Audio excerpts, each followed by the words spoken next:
Good morning. We have resolved our streaming challenge and we are ready to roll. So good morning, everyone. I'm Zan Ogerow, Benton County Commissioner. And we will start out with a round of introductions. Pat Malone, Commissioner. Nancy Wise, Commissioner.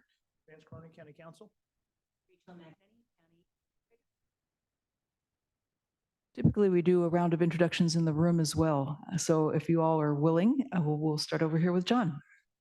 John Larson, I'm Deputy Director of IT. Adam Lawrence, Director of IT. Ryan Kidder, Web Content Specialist. John Stratton, Senior Program Analyst. Brett Davis, Republic Services. Ian McNabb, Public Services. Julie Jackson, Republic Services. Ginger Richardson, Republic Services. Public Works. John Stokes, Board of Commissioners.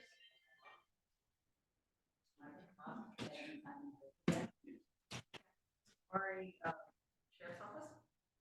Shirley Blake, Benton County Sheriff's Office. Jamie Glass, Benton County Sheriff's Office. Haley Olson, Benton County Health Department. Samantha Bailey, Benton County Health Department. Andy Place, Benton County resident. Laura Duncan, citizen of Corvallis. And Fred Eisenberg, Benton County resident. Let's go around one more time and see if everybody remembers. I'm just kidding. Just kidding. Thank you very much. I'm Dan Kroll. I produce Benton County Public Podcasts, and I also am in charge of KORC Community Radio 105.9 FM. And we have staff in the back, Amanda Makepeace and Maura Kwiatkowski and Erica Milo and John Harris helping with production. Thank you. Are there any announcements this morning? We have people online also. Oh, sorry about that. Sheriff? Thank you, Commissioner. Jeff Van Arsdale, Benton County Sheriff. Others online? Good morning, everyone. April Holland, Health Department. April, we couldn't hear you. Sorry about that. If you can't hear me, I'll try again later. Thank you. You got better as you went along there. Anyone else online that would like to introduce themselves? Hey, good morning, Commissioners. Darren Nichols, Benton County Community Development.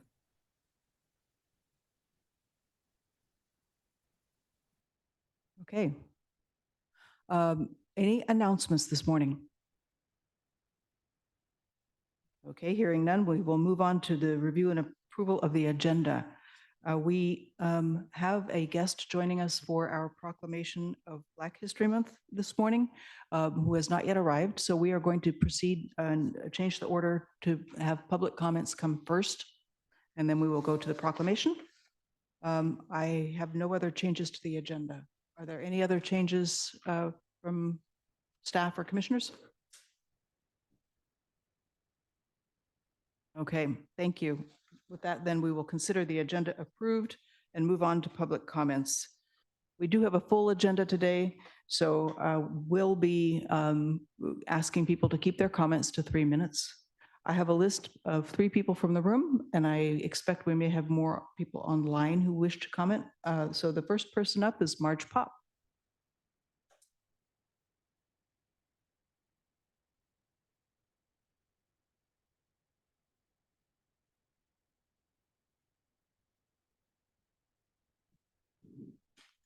Good morning.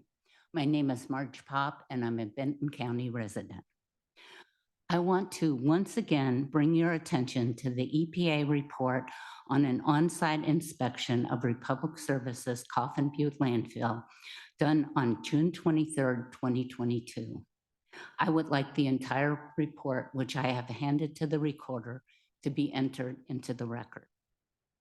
This report was obtained via Freedom of Information Act request and has been presented to you before. However, in light of the struggle that Republic Services mechanics are engaged in to achieve safe working conditions at the landfill and Republic Services union busting tactics to disempower them, I felt it was important that you be reminded of this information. I quote from the summary of the report given by Daniel Hines, the inspector. Daniel Hines expressed potential concerns with Republic Services SEM surface emissions monitoring, method 21 procedures.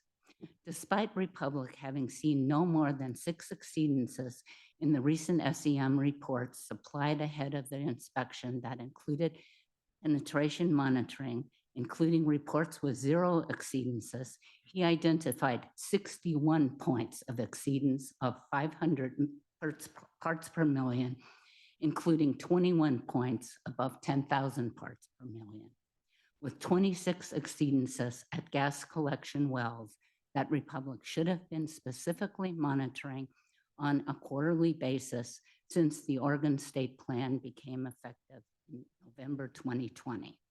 End of quote.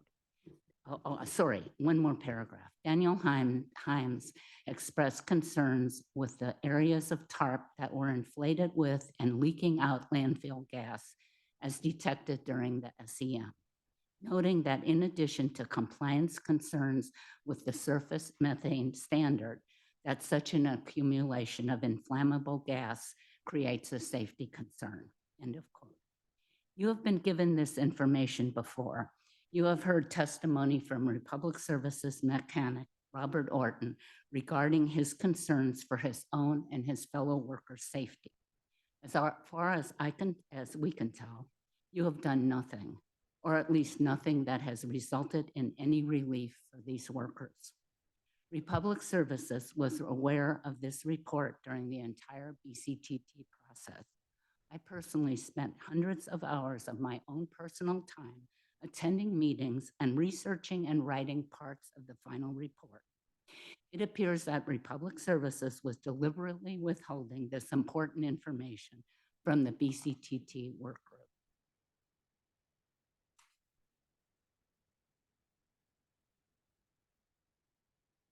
Can I please Just wrap up. Mhm. Thank you. It is time for you to act in accordance with the safety of Republic Services workers and in the interest of our Benton County residents by holding this company responsible. This is the job we elected you to do. You could begin this process by asking Republic Services local managers direct questions about what they have done to address the serious issues regarding worker safety and how they have corrected the issues with their own methane monitoring techniques. Perhaps you could also ask them why they did not disclose the EPA report to the BCTT work group. You will have that opportunity in a couple of hours. Thank you. Thank you. The next on my list is Mandy Place. Morning.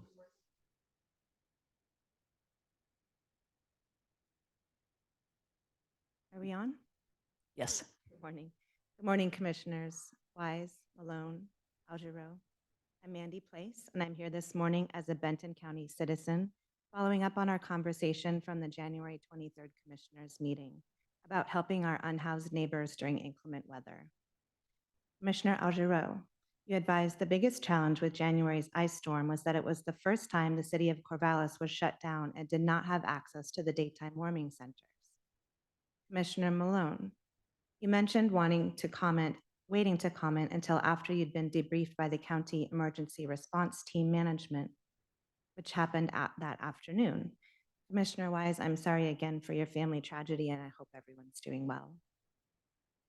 As a solution-minded community member, I'm looking towards the recently approved Emergency Operations Center for a future solution.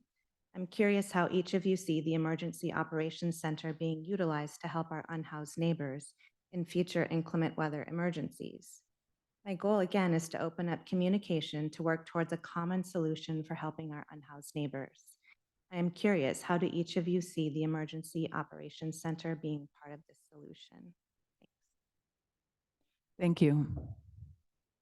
I don't know that we have time for a discussion today, but we'll definitely ponder that. The question has come up before, and we will be addressing it. Mandy, I'm happy to meet with you anytime if you'd like. Just send me an email. Okay. Same here. Thank you. Thank you.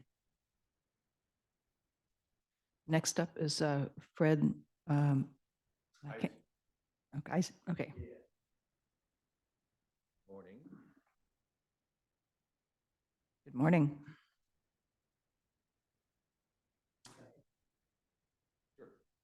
And hold it, or does this, got it? Testing, testing. Well, I went to the wrong meeting last night. I went to the city council meeting and they told me to come talk to you guys. So that's why I'm here this morning. It's about, I've been here for 6 years now. My family and I moved here. Love it, love Corvallis. The only thing that has been kind of a pain in the craw is that the 53rd Street closure that happens every other week. It looks like you might be addressing it on 8.2 in new business. I don't know if that's it or not, but it does mention Southwest 53rd Street improvements, and that may be exactly what I'm here for, because it's really getting kind of, it seems like it gets worse every year. And there's signs going up and signs coming down and signs going up. And it's none of us know when or how to plan around it. If there's rain, it could be, it hits a level and it's closed down. And I know it affects thousands of people.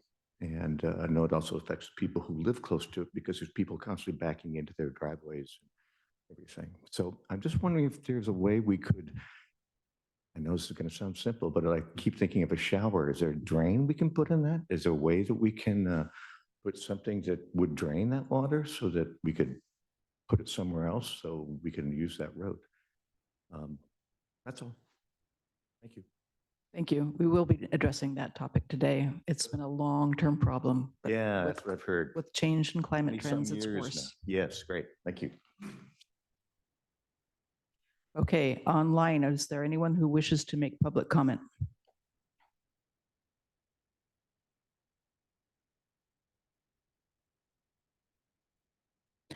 Hearing no, and seeing no hands raised, I will move on.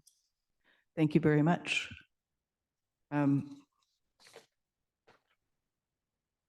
I am going to move us forward to approval of the consent calendar at this time. That's item 6. Move to approve the consent calendar. Second. All in favor, please signify with an aye. Aye. Thank you. Aye. And trying to find additional items that might be short, but I think that we might need to take a quick break while we wait for the community member who is going to make our proclamation for us. So, quick break.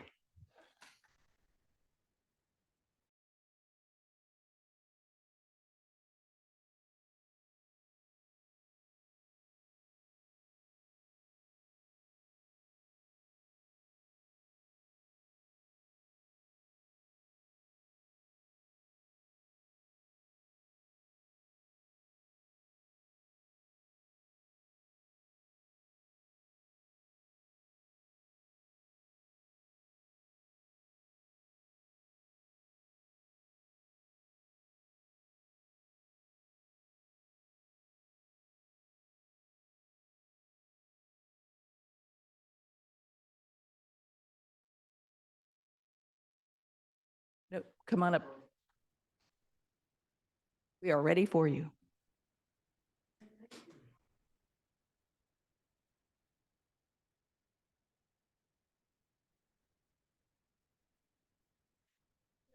If you press the button on the front, that will turn the microphone on.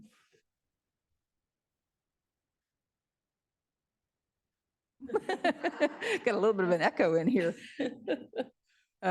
Welcome. Would you like to introduce yourself? Hi, good morning. How are you? I am Christopher Eubanks. I am the first vice president for the Lynn-Benton County's local NAACP. Thank you. Very nice to be here. Thank you for inviting us to recognize a really important part of the United States history and celebrating the contributions of African heritage people. Thank you. Would you like to read the proclamation? Sure. Okay, so Black History Month provides a unique opportunity to celebrate and honor the invaluable contributions, achievements, resilience, and cultural heritage of African Americans who have played a vital role in shaping the history and identity of the United States. And acknowledging and preserving the experiences and contributions of African Americans contributes to a more comprehensive understanding of our shared history and promotes unity, diversity, and inclusion within our communities. And the ongoing struggle for equal rights, accompanied by the rich scientific and cultural contributions of African Americans, have paved the way for progress and continue to inspire future generations to strive for excellence in all areas of life. In 2024, Black History Month highlights the rich and varied contributions of African Americans to music, literature, the visual arts, and all aspects of contemporary culture. Benton County is committed to fostering an environment that values diversity, equity, and inclusion, and recognizes the importance of promoting awareness and understanding of Black history. Now, therefore, be it proclaimed that the Benton County Commissioners do hereby recognize and proclaim the month of February as Black History Month in Benton County. We urge all residents to take this opportunity to learn about, celebrate, and reflect upon the countless achievements and contributions of African Americans to our community, our nation, and the world. Thank you. Would you like to share any events that you're aware of in the community for Black History Month? Does NAACP have anything going on? We do. We have a robust set of events, so get your calendars out. Starting with this Saturday, there's going to be a movement fair, lifestyles, healthy living, and that is going to be in the Albany Library from 10:30. It starts at 10:30. It's going to go for a couple hours. You can join us at the Art Center afterwards for a Black artist in residence that's going to be doing artwork there starting around noon. And let's see, our culminating event, this is a really good one, is February 25th. We're going to be having local history, Black women in law and politics, a panel of local legislators in the legislative and judicial branch of Black women in our area, locally and in the state, will speak on the importance of representation in politics for Black people. And that's going to be at the Corvallis Museum. And you can check out our website to RSVP for that. Thank you. I know that there are also events on the Oregon State University campus. So check out OSU's events calendar if you want further events to celebrate Black History Month. Do I hear a motion to approve the proclamation? I'll move to proclaim February 2024 as Black History Month in Benton County. Wait, do that again? Okay. I would like to proclaim February 2024 as Black History Month in Benton County. It's Proclamation 2024-001. Second. All in favor, please signify with an aye. Aye. Aye. Thank you very much. Really you. appreciate your time. Thanks. Have a great rest of your meeting. Thank you. Okay, we will now move on to item 5. 5.1 is recognition and demonstration of our new Benton County website, and John Larson is going to lead us off. John, Ryan, and Adam.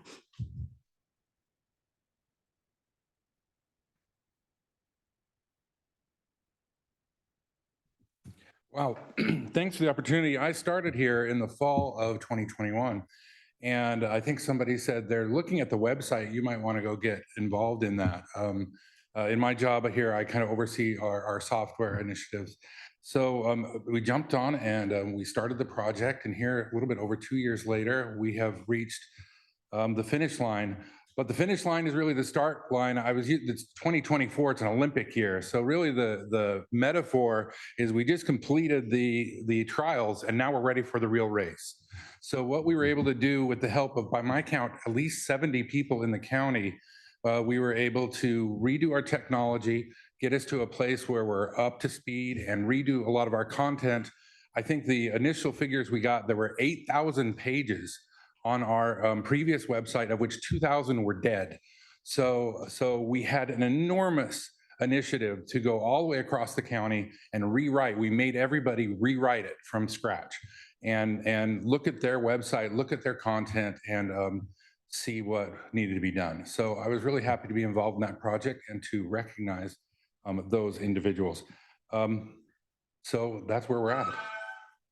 If I may, I'd like to take a moment to recognize John himself. He's a very humble guy. So I'm Adam Lawrence, the Director of IT. John is my deputy.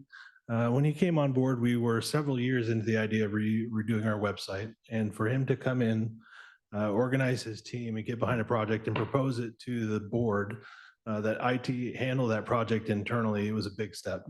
And we appreciate the trust that was given, placed into our department, and the ability for our department to rally resources across the county to manage that project. So we feel like we've been very successful. John, throughout the project, has had to quell a couple mutinies and herd several thousand cats, it feels like, but he's done a fantastic job. So I just wanted to take a moment to recognize that. And one of the challenges actually was mid-project hiring Ryan Kidder, who's with us this morning as our web administrator. Didn't come in the ideal phase of the project. If you can imagine, it was about half built when the administrator was actually brought on board to manage and deliver the baby. So Ryan's done an excellent job in getting us over the finish line. So thank you for that. I just want to take a moment to recognize their efforts. Thank you. There are so many people to acknowledge. And we did have a brief ceremony first thing this morning, acknowledging some of those 70 people all across the organization that put in a lot of time on this endeavor. But we'd like to give a special acknowledgement to an additional 5 folks. And I would like to invite at this time these people to come up to the front of the room. They are John Stratton from IT, Samantha Bailey from Health, Kathy Pustavari from the Sheriff's Office, and Jennifer Fisick from Public Works, and Johnavie Stokes from the Board of Commissioners Office. We'd like to, we are inviting all of you up here today because you all went above and beyond to ensure the success of this project. We want you to know how much the board values your contributions, and we're pleased to present you with each with a plaque in recognition of your outstanding efforts. And I believe, John, you're going to be handing out the plaques. First off is John Stratton from IT. He was the lead developer of the website and was responsible principally for the design and execution of the bones of the system. He's been heavily involved for 2 years from a technical and project management perspective and has really driven completion of the project. He put in a lot of extra time and attention above and beyond his work requirements. Thank you.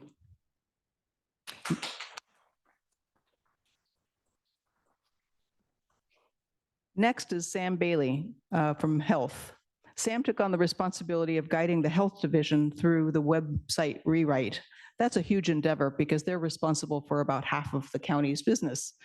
She was very attentive and engaged, pushing her own skill set to the next level. She coordinated information rewriting for their large department, a substantial and complex amount of work. Thank you very much.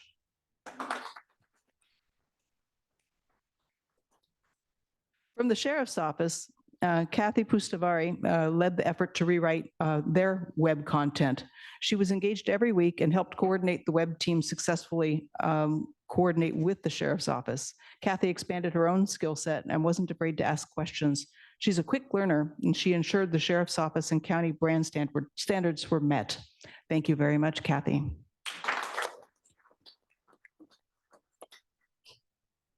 Next is Jennifer Fisick from Public Works.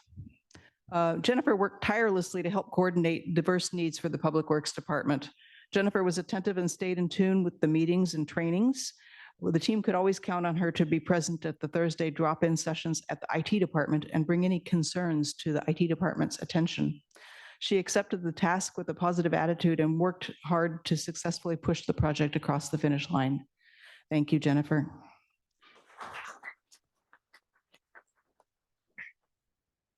And last but not least, our own Johnavie Stokes from the Board of Commissioners Office.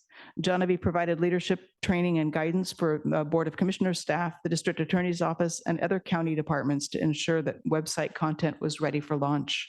Her work was instrumental in ensuring web content meeting county brand standards and plain language standards, and was always willing to step up and help. Thank you, Genevieve.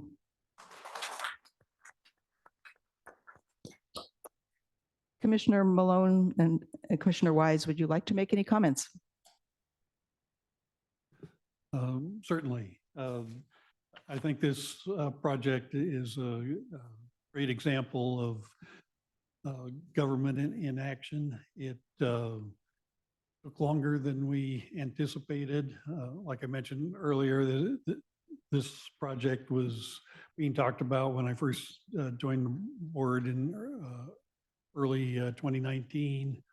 And we got a little ways down the line and COVID hit, and we changed our priorities, which I think was entirely appropriate. But it didn't mean that we forgot about this project. It just meant that it got delayed, and sometimes that's actually an advantage to get the right people in place and have time to figure out what's actually needed. But I think I did not know there were 70 people involved in this project till this morning. But I know it was a big project, and will being a small business person and knowing about websites that aren't kept up, they can do you more harm than good. And it's nice to get this large project across the finish line. And I'm thrilled that we're going to use plain language. I've been using plain language for a long time. Glad that IT is finally catching up here. Thank you. And I want to share my thanks as well. To say that this was a heavy lift is an understatement. All of your hard work makes me proud to be a commissioner in Benton County. Thank you for your high quality service to our community. Thank you, Commissioners Wise and Malone. Sheriff Van Arsdell, do you have any comments to make? I just wanted to thank Adam, John, and their team. This was a heavy lift, and when they talk about herding cats, there might have been one giant pain in the rear end cat that was an elected sheriff who was kind of complicated as well. And I appreciate you working with Kathy and Jamie and Shirley. It was great. The final product's amazing, and thank you very much. Thank you. We are all looking forward to the evolution of the website. As we all know, as you said, this is really in some ways the start rather than the finish. We've got the framework. Now we're going to hang all kinds of things on it. So with that, we are ready for a brief demonstration of the new website. Good morning. I put together a presentation for us, and then if you want to check out any pages, just let us know. We'll do some run throughs. So this will cover kind of the highlights. The county hired the MAC group some time ago, and they identified 6 really key important areas for the website to address that Drupal on the previous site was not doing for us. Let me share my screen. Yeah.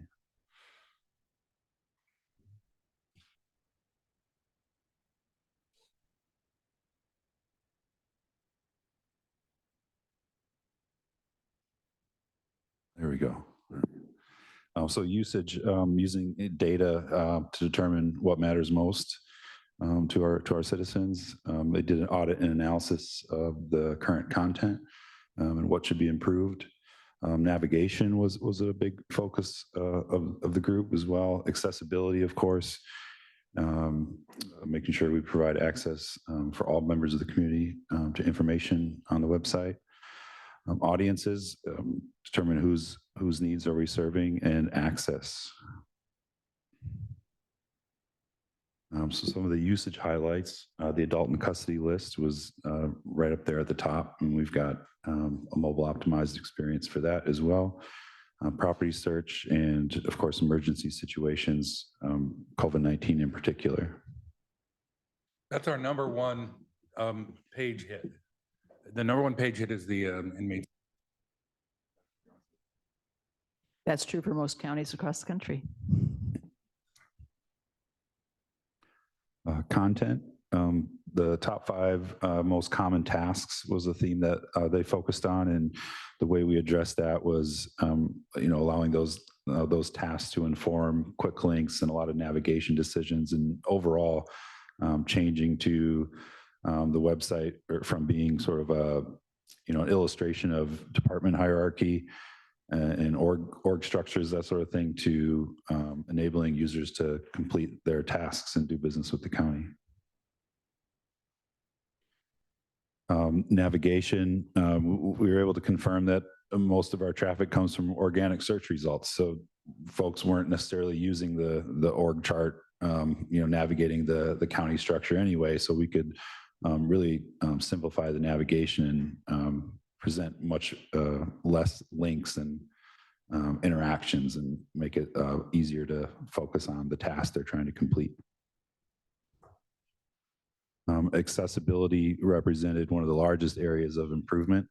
And this is one thing that I'm in particular really proud of the opportunity that we have to center the work on the website around all members of the community. And the technology exists now to do that and do it in a way that's easier than ever. So I'm looking forward to continuing to ensure that all of our content is accessible. The most common example is, folks that rely on screen readers and making sure that images have the proper metadata, and obviously screen readers can pick up on content. Audiences, I think, it's sort of, it might seem counterintuitive, but a lot of times we build things for us without thinking about who's actually using the products we build. And in the process, the MAC group and IT took on really allowed us to shift our focus and have conversations about, what are we doing and who are we doing it for? And so, we were able to confidently prioritize the work on the website for the citizens of Benton County, and then compartmentalize our focus for internal audiences on our intranet and other internal projects. Access, it's no surprise, we're all on phones all the time. So over half of our traffic is on mobile devices. So that's really key. We've been scouring the web pages, identifying mobile responsive issues and fixing them as quickly as possible. And big part of the theme and the platform being responsive is a lot of that stuff is handled just right out of the box. Looking ahead, so one of the big advantages of our new platform and theme is we now have a much more scalable tool. And so we can start to get excited about integrating with new technology. We've also taken on the hard work of implementing new processes and approaches to this work. So one of the things, we'll also be working on a quarterly release schedule to roll out big impact improvements that are going to have the biggest impact on the most users, and be able to prioritize that work and do things on the web more efficiently. One of the ideas we have is to implement a chat bot that can help citizens with common needs. We'll also be rolling out a new web style guide and begin unifying the look and feel across all county web pages, so that we can implement one experience for the entire county. CRM solution. John, do you guys want to say anything about the CRM? Well, one of the things that we are working on this year is customizing the experience for the user, for the citizen, so that it remembers what they're looking for and what they're doing and what they've done. And that means they need to be able to log in and have a persistent account. So we've built the foundational work for that. There's tons of exciting things we can do moving forward as people interact with the county. I'm just assuming at this point that all county business is going to go to the web either today, tomorrow, or in 10 years. So we want to build the platform to be able to support that. related to the CRM, we've talked about shopping cart and payment solutions. Online training repository for our in-house editors and publishers to make resources and building skills more accessible. Enhanced search, this one is going to be, I think, included in the first release to make sure that anytime a user searches for content on any page, the search results are scanning all departments and not just whatever department they're within. Appointment, scheduling, and reservations, and much, much more. So thank you for your time this morning. We would love to hear from you. Feedback of all kinds is always appreciated. For those internal at the county, you can submit a service desk ticket. The public can use the website. Any form of contact is going to make it to us, or stop by the IT innovations room. Thank you. Thank you all very much. I'm really excited about the changes and about making it easier for people to conduct their normal business, whether it's dealing with assessment or with community development, public works. They all have a public-facing role, getting a dog license, and making it possible to do most of that business online. It'll be particularly helpful for folks that are in rural communities, so they don't have to drive in to get that business done just for a quick 5-minute transaction. So with that, I just would like to thank you all once again. I concur with the comments made by Commissioner Wise. We've got the best team out there in terms of our county staff, and it's wonderful to be able to celebrate you and your work. Thank you. Thank you. Thank you. Okay, we are moving on, unless there's a need for a break, to old business. And that is the second reading and adoption of ordinance 2024-0323, proposing revision to Benton County Code Chapters 4, 5, and 6. Don't see James online. Vance, are you prepared to walk us through this second reading? I can get you, I think, to the point you need to be, which is to consider. I turned it on, though. I'm getting better, John. Yes, I can get you to the point where you need to be. At this point, you had a public hearing 2 weeks ago. I know that you had asked for changes from James Morales. I believe those changes were incorporated, and they revised chapters 4, 5, and 6 are back to you. You've approved those, so you are up for your second reading. Not going to beat this dead horse. I think you all know how this process works. Yes, and we've this has been before us several times. Unless there are any questions from my fellow commissioners, I would accept a meeting motion. I move to adopt ordinance number 2024-0323, amending chapters 4, 5, and 6 of the Benton County Code to revise, update, and clarify election procedures and to conduct the second reading. I'll second the motion. All in favor, please signify with an aye. Aye. Aye. Aye. Okay. All right, second reading before the Board of Commissioners for the State of Oregon, County of Benton, in the matter of amending chapters 4, 5, and 6 of the Benton County Code to revise, update, and clarify election procedures. Ordinance number 2024-0323. Now therefore, the Benton County Board of Commissioners ordains as follows. Short title, this ordinance shall be known as Election Code Amendments to Chapters 4, 5, and 6 of the Benton County Code. And this becomes effective March 7, 2024, which I think was the key. As you know, James and Darla needed these changes in place for the next election cycle. Thank you very much. Okay, moving on to new business. The next item is 8.1, review and approve the Benton Area Transit 2024 Title VI Plan Update. And we have Lisa Scherf with us from the City of Corvallis Public Works, who is part of our team for Benton Area Transit. And Gary Stockhoff is online, Public Works Director. The red light means on. Thank you. Good morning, Commissioners. I'm Lisa Scherf. As Commissioner Ojero said, I work with Gary Stockhoff, and until he left us for greener pastures, Brad Dillingham at the city on this program. Title VI plan is something that the Federal Transit Association requires us to have and update every 3 years. And as we noted in the staff report, that was delayed somewhat by the pandemic and then a site review that we had from FTA auditors.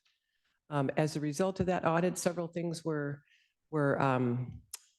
I would say suggested, but required of us is a better word. One being to update the languages that we are required to outreach to specifically. And I'll confess I learned something in this process because there are different languages for written and spoken Chinese. And so we were very careful to call those out appropriately. We worked with, I'm going to mispronounce her name, Sarah, is that right? Who I understand is not in that role anymore, on just updating and making the language in the plan more modern and inclusive. And also found that we had to refine the actual statement, the Title VI statement itself, which was, I would say, overly inclusive, which was frowned upon. The FTA wants us to simply refer to the Title VI statute language as it exists in the federal circular. So that's what we've done. And we've had a preliminary review by ODOT, which was favorable. So. And as I understand it from the packet, you also had the advisory committee, the STIF committee, review it, and you were changed up the list of community groups that were named in the Title VI plan to be a little bit more in accord with actual partners that the county works with. That's correct. We went in December to the Statewide Transportation Improvement Committee for Benton County, which is basically your transportation advisory group.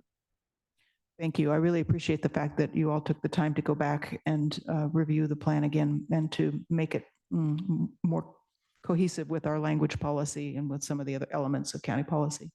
Are there questions from my fellow commissioners? I've got one. You mentioned the audit, was that in 2019, something like? No, we've had one since. We just had one last summer. It's kind of amazing to think about how the years just roll by. We had one last summer in August, and it took until November to get the report. And so Gary and I are, practically as we speak, working through resolving some of the findings from that report. Great, thank you.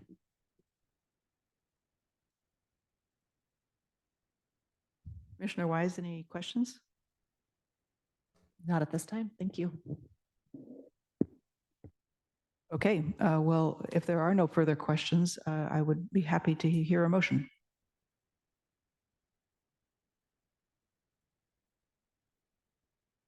We're racing to see who can find it first. I move to approve the Benton Area Transit 2024 Title VI Plan Update. Second. All in favor, please signify with an aye. Aye. Aye. Aye. Thank you. Thank you.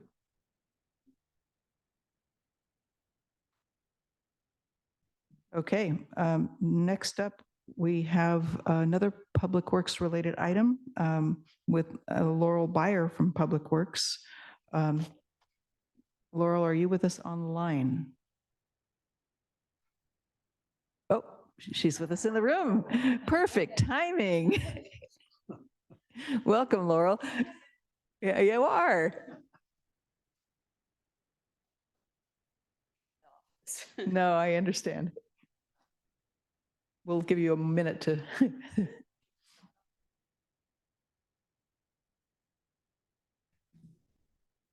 like the button's still pressed. Yep. Good morning, commissioners. Thank you. Laurel Beyer, County Engineer, and I'm here to talk to you about a couple of things. First of all, it's going to be the Southwest 53rd overpass and undercrossing.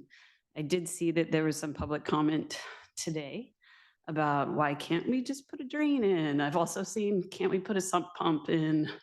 But unfortunately, at that location, that's the low point. So there really is no place to drain the water to. There's no place to pump the water to. The water would just end up back there. So it's an unfortunate kind of consequence, like Commissioner Ojo mentioned. We're getting more intense storms. Remember back in the day, it just kind of drizzled all day long. Doesn't really do that anymore. So that's why we're seeing it flood more frequently. We are working with our sign shop to try to get more advanced warning. So that way people can make the decision sooner to avoid having to try to turn around in the middle of the street or use a driveway or whatever it might be. So we're looking at some options there. But our ultimate goal would to be totally replace the underpass with an overcrossing. Unfortunately, we were unsuccessful with our grant request for the raise and the infra that I came to you. Sorry, not raise, that's the wrong one. Infra and rural grant. They denied us for that one. And we haven't received feedback yet as of why. But we have another grant opportunity, the RAISE grant. And so we are requesting your permission to go ahead and move forward with that request. But we are actually bringing it back to just a planning grant to where we would get the design, all the environmental work, and get 100% plans on the shelf, which would make us more competitive for some of these other federal grants for the construction. And so that's what we're moving forward. We are going to request $2 million from the federal grant. And then there is no match requirement. However, they would like us to identify funds if there are any overruns. And so that's why we identified the $200,000 out of road funds as a pseudo match to show that we have all the intent of making sure the project comes to fruition. So are there any questions on that? Well, I have one question. Is it going to include just the overpass or will it be the 53rd Street corridor? No, it will be the first, that's why it's called the 53rd Street improvements. So we will actually design the roundabouts that were previously mentioned at Reservoir and at Walnut, as well as the full overpass. So, thank you. Sure. That was just going to be, yeah, I had a similar question to that, is that the aim is still to go with the right of way that was identified in the Mary's annexation? Yes. Okay, thank you. Absolutely. Commissioner Malone? Yeah, I'm glad you went over the options that aren't really options. Yes. And this is part of the reason we've been talking about this project for decades is the one option that's practical is expensive. And Very expensive. kind of out of scale with city or county, funding. So it's helpful to have the lay of the land, and we've looked at other options, and there really aren't any other than a overpass. Right. Yes. The other complication, as I understand it, is the fact that there is a natural waterway, the Noe Creek, that runs through there. It's part of the reason for the low point. Yes, And, exactly. And now he raises, so does the water underneath the overpass. Yes. Exactly. So, and that return of the creek to its natural path is part of this project. So it does have an environmental or a habitat component as well. Yes. Well, and I appreciate the breaking the project into sections so that more bite-sized pieces and have something on the books that says we're ready to go and hopefully connect with funding sources, because we've shown we're partway along. So I think that's Yes, that we have serious intention. Yes. yeah. And of course, we will have to continue to work with the railroad to the best of our ability in order to make this 100% design work. Yes. We definitely have to go through their their process to get permit. But generally with the overpass, as long as we meet their height restrictions, then they're generally good with it. So we should all knock on wood somewhere. You never know, it's a railroad, but Does, thank you. does Benton County have the capacity to deal directly with the railroads, or do we need help on? Oh, we can do that. Especially if with this, since it's a federal grant, it will pursue those railroad permits through that process. And so we'll have a consultant on board to do a lot of this work for us. And so the county will still be the front face for the railroad, but we'll still have consultant assistance to bring, the permits and set up meetings with the railroad to do that coordination, but we'll still be at the table. So yes, we have the ability to do that. Mhm. Great, thank you. So I keep seeing a rumor floating around on Facebook that part of the issue has to do with beavers. I have not heard that. Is there a beaver issue as well? So there are beavers in Denali Creek, and we do have, they're called beaver bafflers actually installed on Denali Creek. And so that helps protect the road. They impact the water levels, but this is not a beaver issue. It really is just a hydrology issue with the rainfall. It's not the major issue there. Sure, thank you. Mhm. I'm happy that we are applying for another grant. We've been trying for a while. Yes. I know Commissioner Malone and I that was one of the things we talked to the federal delegation in Washington DC last year, and the EPA and the US Department of Transportation. So hope one of these times, one of these will stick. I just know it. I hope so too. Yeah, I think this is the right approach to get the 100% design done. And then we have other avenues that we can pursue. Are there other questions, or are we ready for a motion? One more question. What kind of timetable if we are successful getting the grant? Sure, that's a great question. So the feds are being very responsive on this, and because they want to roll the money. So we will find out later in 2024, and then I would expect work could start in 2025. And take how long? I would say really 18 months probably, and then depending on permits, it could be 18 months to 2 years. But I would think when we're further along, we're going to submit, another grant application for the construction. We might not be completely 100% done, but we will be before we would get an additional grant, if that makes sense. So we'll try to time it out so that way we can, as soon as design is done and we have permits, hopefully we have money and we can move forward to construction. Great. Thank you. Mhm. I move to approve the notice of intent to apply for Rebuilding American Infrastructure with Sustainability and Equity Grant, Southwest 53rd Street improvements. Second? All in favor, please signify with an aye. Aye. Aye. Aye. Thank you. Really appreciate it. you. It's Yeah, exciting. Absolutely. I know that it's frustrating to community members because it takes so dang long. It is, I know. And, I apologize to all the people, the public who get down there and they can't do anything. It's unfortunate for sure. I've been there. Yes, I know. I think we all have. Right, you think that I would know better, but it happens to, No, it's- every time. it's, Yep. Got to take a right and oops, okay. Okay, So I'm going to stay for the next item too. excellent. The next item is removing the weight limit posting on Airport Avenue Bridge over Muddy Creek on County Road 25280. And are you going to present that? Yes, I Okay, am. thank you. And this is kind of just a formality because our road crew went out, actually, we hired a contractor, sorry, to go out. The state had told us, hey, if you don't get this fixed, then we will close Airport Road. And we knew that that was not really an option. And so we kind of did an emergency contract with a contractor to install some additional piles through the existing road to support the bridge. So that way the state would reanalyze it and determine that it was fine and we could take the weight limit off and keep the road open. So like I said, this is just formality to have the Board of Commissioners tell us that, hey, thank you for, upgrading the bridge and that we can remove the weight limit.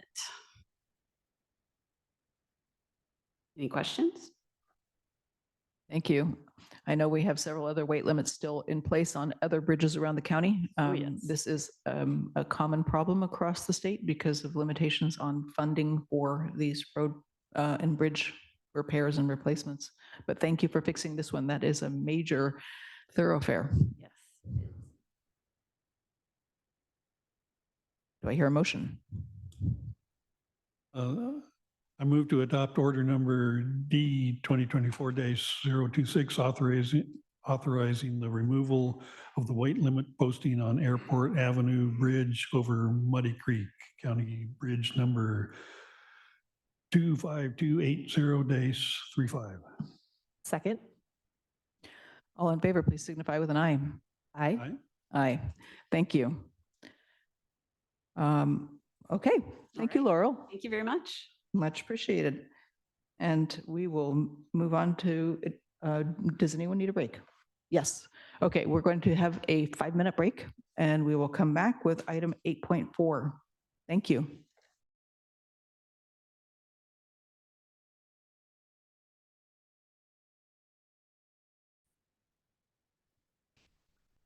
We are ready to roll again, and we are going to make a slight change to the agenda. We are going to shift items 8.4 and 8.5. So the next, in order to make sure that we have our full community team here for the adoption of the Coordinated Homeless Response 5-year strategic plan. So we will turn now to the presentation by Republic Services of the annual reports for Coppin Butte and for hauling services. And we have several people with us today. We have Brett Davis, Julie Jackson, Ian McNabb, and Ginger Rowe. So please come on up and we will make the presentation. I'd also like to acknowledge that our Community Development Director, Darren Nichols, is in the audience. And Darren, if you have any comments to make, okay.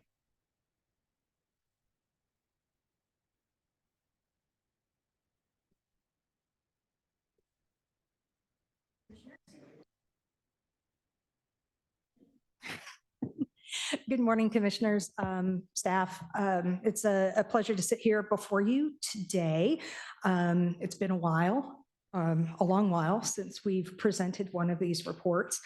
The annual hauling and landfill reports that we're presenting today do cover calendar year 2022. We would have typically been here to present these reports during the last calendar year. But we delayed that as part of the Benton County Talks Trash process. As we go through these reports, I'd like to thank you, the commissioners, for dedicating so much time and resources, and certainly your staff, to topics related to solid materials management. Republic Services values our longstanding relationship with Benton County. And as our customer, you are important to us. I am here to assure you that over the last year, we've learned a great deal about this community and what it values. We have been listening as part of the BCTT process, and we will continue to do so. I think we all believe that that process will ultimately be a very beneficial conversation for this entire community and really set the stage for how we want to handle solid materials going forward for decades to come. We understand that the landfill is a topic of great interest and importance, and so we will be forthright and transparent with you today. I can tell you that if for some reason we don't have an answer to a question that you ask, we will get back to you with an answer within 24 hours. With that, I think I'm going to turn it over to my colleagues here. I believe Julie is going to start with the hauling report, and then Ian and Brett will take over on the landfill report. Thank you. Perfect. Thank you.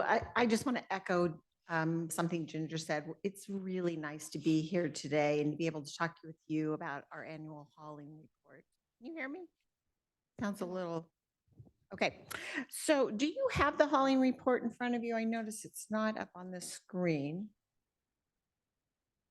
It doesn't. We do have it in our packet. Okay. Well, I'm just going to go over, as usual, I'm just going to go over some of the highlights of the hauling That'd be great. report. One of the things I wanted to note is that I wanted to just remind you of what our values are as a company, because I think it's important to say that. One of the things that you've heard me say many, many times over the years is that safety comes first. And our first value, the one we always talk about first, is safe. It's important that our drivers are safe out there, that the community is safe, and the environment is safe. And that's just top of mind for us. We're committed to serve, to exceed our customer expectations.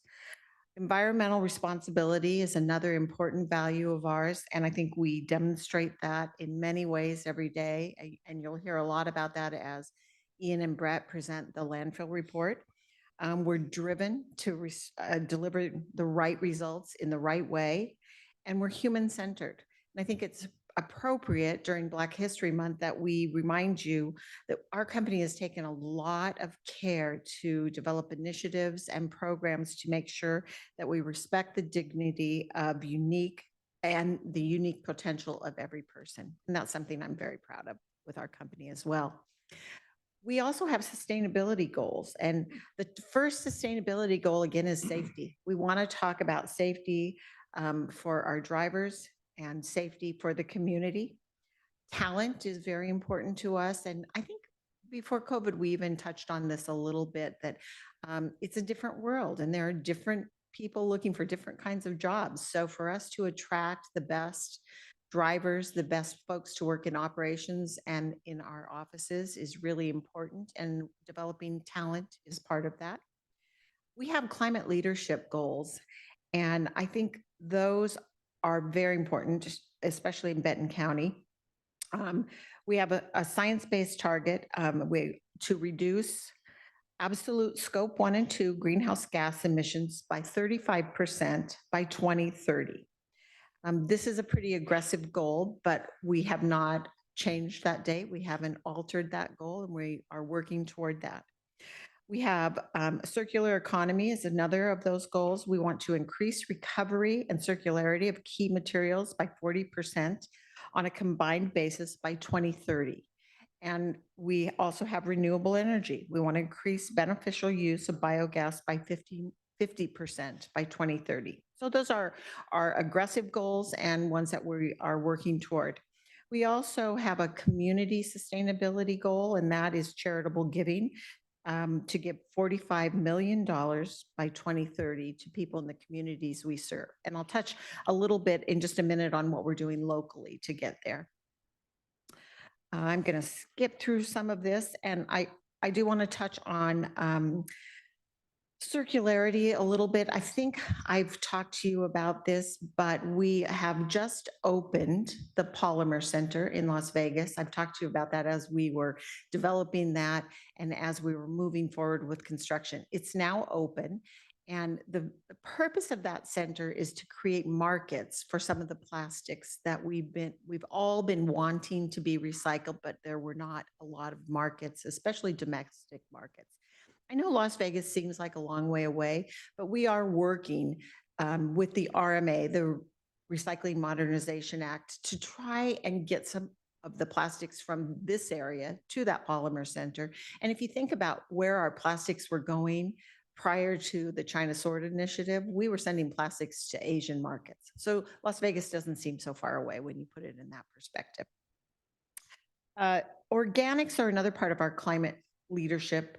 And as you know, the PRC, Pacific Region Compost, was the first compost facility in Oregon to accept all food scraps. We're very proud of that. We take everything, the bones, the protein, dairy, all of the things that are very difficult to compost at home. And that facility has continued to grow and thrive, composting about 140,000 tons per year at this point.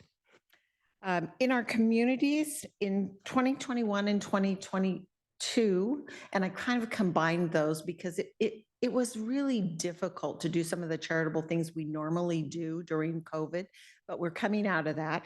In 2021, 22, we donated more than $50,000 in the local community. And in your packet, you have a list of some of the organizations we worked with. There are many more. Some of that was in cash and some of that was in kind service. We talk a lot about recycling education and outreach, and coming out of COVID, that's going to be very important for us now. During COVID, we had to get really creative about how we did that because we couldn't go meet with folks. We couldn't get into schools to talk to kids. So we did some things that were a little bit different. We created some multi-community webinars. We had one that was interactive. So Kenny Larson, who does our education and outreach, was streaming while people could ask questions and they could have a discussion about recycling and materials during that time. And that was very popular. We are attending farmers markets. We think that's a great place to talk to people, especially about organics. The state has some aggressive goals that they will be working through for organics collection. We know about 30 to 40% of what goes in the trash is organic. And so there's a lot of room for recovery of that material. And farmers markets seem to be a great way to talk about that. We have an updated waste guide. We update it every year and it goes to all of our customers, and we can not only give them the annual calendar, but give them information about what goes into the recycling, how to prepare it properly, where your cart goes, what your service, how to find your service day, all that kind of information is there. And we are working currently to revamp the Master Recycler Program. Interest in that sort of waned during COVID, and so we didn't have enough people register last year to work through that. So what we've decided is to look at it from a new approach. Maybe instead of 8 weeks of classes, because that's a really big commitment, maybe it's just some master classes that you can tune into this one if it interests you, and tune into the one about plastics if that interests you. So we have a lot of creative ideas, and I think that's something positive that came out of COVID. We had to really look outside of the box. I want to talk just for a minute about fleet innovation and talk about electrification of the fleet. Republic Services nationwide has made a commitment to electrify fleets. And our goal is by 2028, half of the trucks we purchase will be electric, fully electric vehicles. While we didn't get electric, while City of Corvallis chose not to electrify their fleet at this time, we still think that this area is a great area for that. We're working toward that in Oregon, and you can expect to see some electric vehicles in Oregon in 2024. Currently, we run on compressed natural gas here in the Corvallis hauling division, and that's sort of being seen now as a bridge step to the electric vehicles. So I think we're right on target in this area. We have some facts and figures. We have about 40,000 employees. 40,000. That's not right. How many employees do we have nationally? We have about 60. I'm going to localize this for you. We have about 65 employees in the Corvallis division. We think we pick up about 35,000 carts and containers per day in the Corvallis division. Or 18,000. I'm looking at two different numbers. We have a local depot here in Corvallis. We also provide a depot at the First Alternative Co-op in South Corvallis. And as a part of the RMA, those depots will probably change and expand. We anticipate more materials being collected at depots.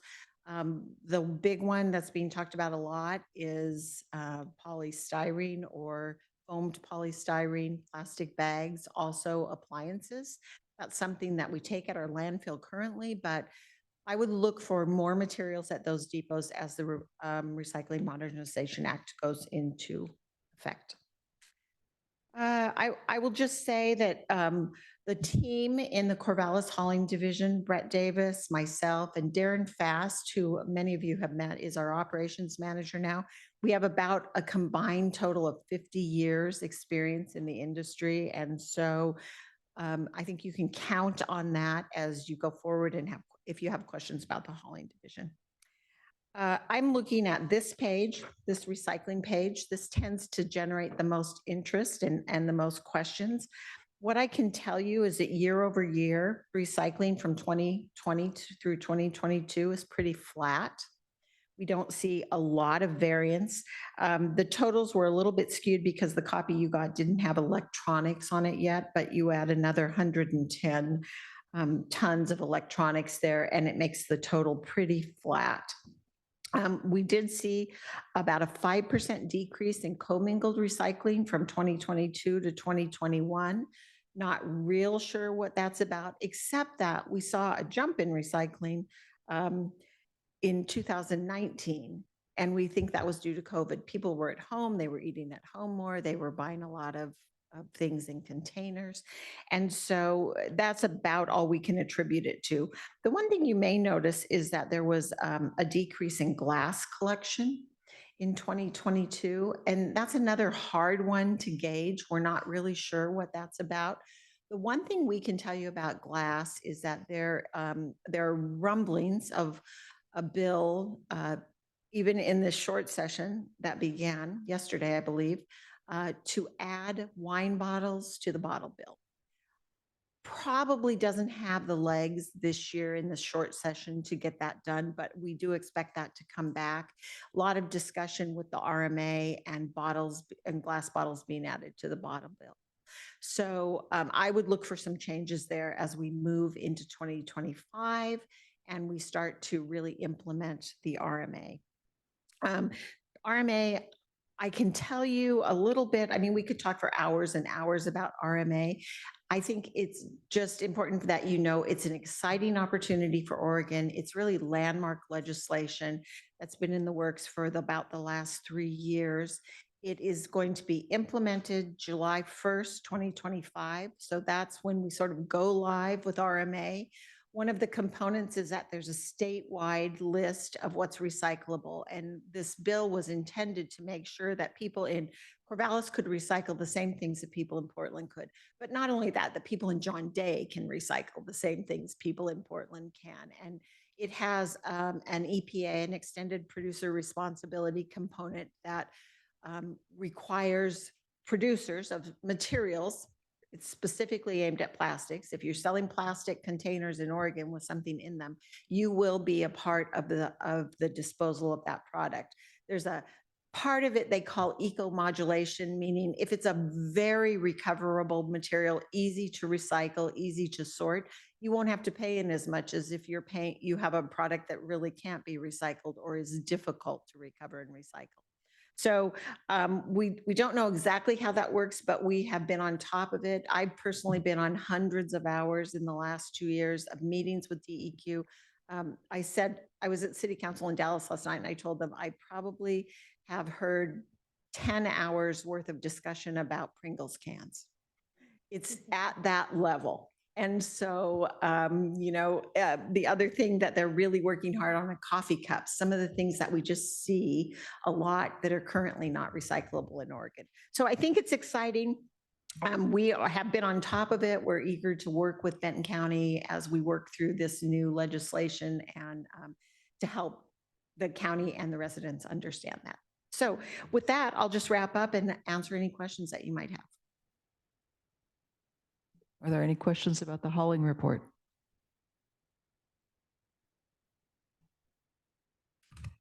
Okay. Thank you. Then we'll move on to the landfill report. Oh, there, I turned it off first and then turned it back on. Yes, thank you for having us here today to talk about the landfill. It's been a long time since we've covered some of these subjects. Similar to Julie, I'm going to go through the report kind of high level, hit on some of the key points, and then I'm sure there won't be any questions at the end at all. One thing we did a little different in this year's report, typically it only covers the calendar year that we so 2022. This year we added some information for 2023 and even 2024 just to get everybody up to speed and let them know where things are at on various different projects. So I'll start off with landfill capacity, tonnage, lifespan, that's always one of the key components. So tonnage for the last few years has been relatively flat at just over 1 million tons per year. Density, which is how much we pack the waste down to compact it into the landfill, has also remained relatively flat around 2,000 pounds per cubic yard. And so those are the two factors that drive the lifespan, is how much goes in and how much we can compact it. And so at the end of 2022, we were projecting just over 14 and a half years. At the end of 2023, we think it's closer to 12 years. And so we'll have a final number when we actually present the 2023 report, but we wanted to get that out in front of everybody. Next up, I was going to cover infrastructure enhancements that we've done over the last few years. We've invested a substantial, approximately $1 million a year over the last each year in upgrading and enhancing our landfill gas collection system. That includes over 19,000 linear feet of horizontal well collectors and almost 50 vertical wells that have been installed. And we plan to continue that this year, 2024. We're in the planning stages right now with construction planned for the July-August timeline when the weather is nicer. Next, cover cell construction. So we did not construct any cells in 2022, but in 2023, we built cell 5E, which is the top portion of cell 5 up against Coffin Butte. It's about 3.5 acres. We started filling that this fall in late November, early December, and anticipate that being full towards the end of this year or early next year. So because of that, we're building what we're calling cell 6A, which is in the far eastern corner of the quarry area. So it's right up next to the existing cell 5 and cell 3. So we will be constructing that starting shortly to begin filling again late fall, winter, early next year. And we anticipate that'll give us about another 1.5 years. So between those two cells, we have about 2.5 more years of airspace we will have constructed. Some other key components is leachate management. It's always a big focus. That's something we continue to deploy, the various different exposed membranes. So the black plastic looking material you can see, we deploy that as just an additional measure to try to minimize leachate generation by shedding more water as stormwater and not allowing water to infiltrate into the landfill. Next part of the report summarizes the environmental monitoring that's done at the landfill. So the key one is groundwater monitoring, and that's to ensure that the liner system is functioning as should be. And so that's something we monitor twice a year, typically April and October, and they monitor numerous wells around the site and have them sent off to a lab for analysis. And long-term trends continue to show that the liner system is functioning and is protective to the environment. Additional monitoring that takes place includes leachate monitoring, surface emission monitoring, monitoring by various state, local agencies, including DEQ solid waste or material management now, DEQ air quality. The city of Corvallis inspects for our permit for leachate discharge, as well as the city of Salem. And the Portland Metro government also does inspections. And the final part of the report, and Julie kind of hit on it already, involves PRC.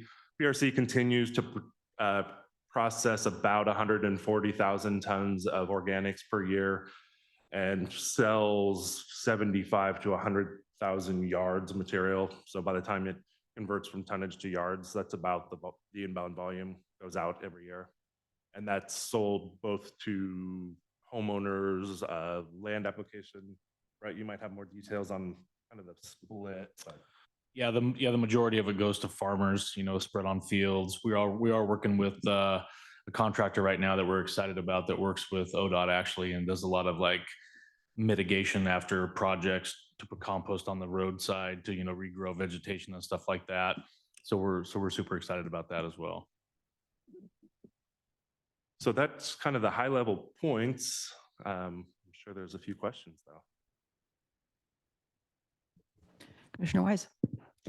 Sure. So thank you for sharing about the liners. What happens if you determine in the future that a liner is not performing as it should?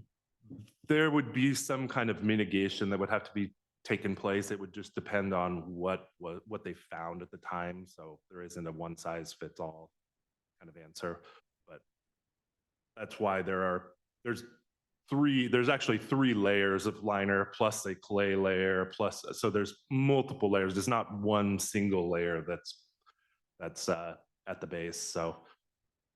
Okay, thank you. Good to know. And then I read in the report something about the borders of 4 and 5 and arsenic levels, and it states that is from natural occurrences. Yes. So both so a lot of the bedrock around here is basalt, which is a volcanic rock, which tends to be high naturally in arsenic. There's also been various eruptions over the years that deposited ash layers over the valley and surrounding areas that also contain arsenic. So DEQ has determined that those are just natural background conditions that are expected, and you see it all along the valley, especially on the west side.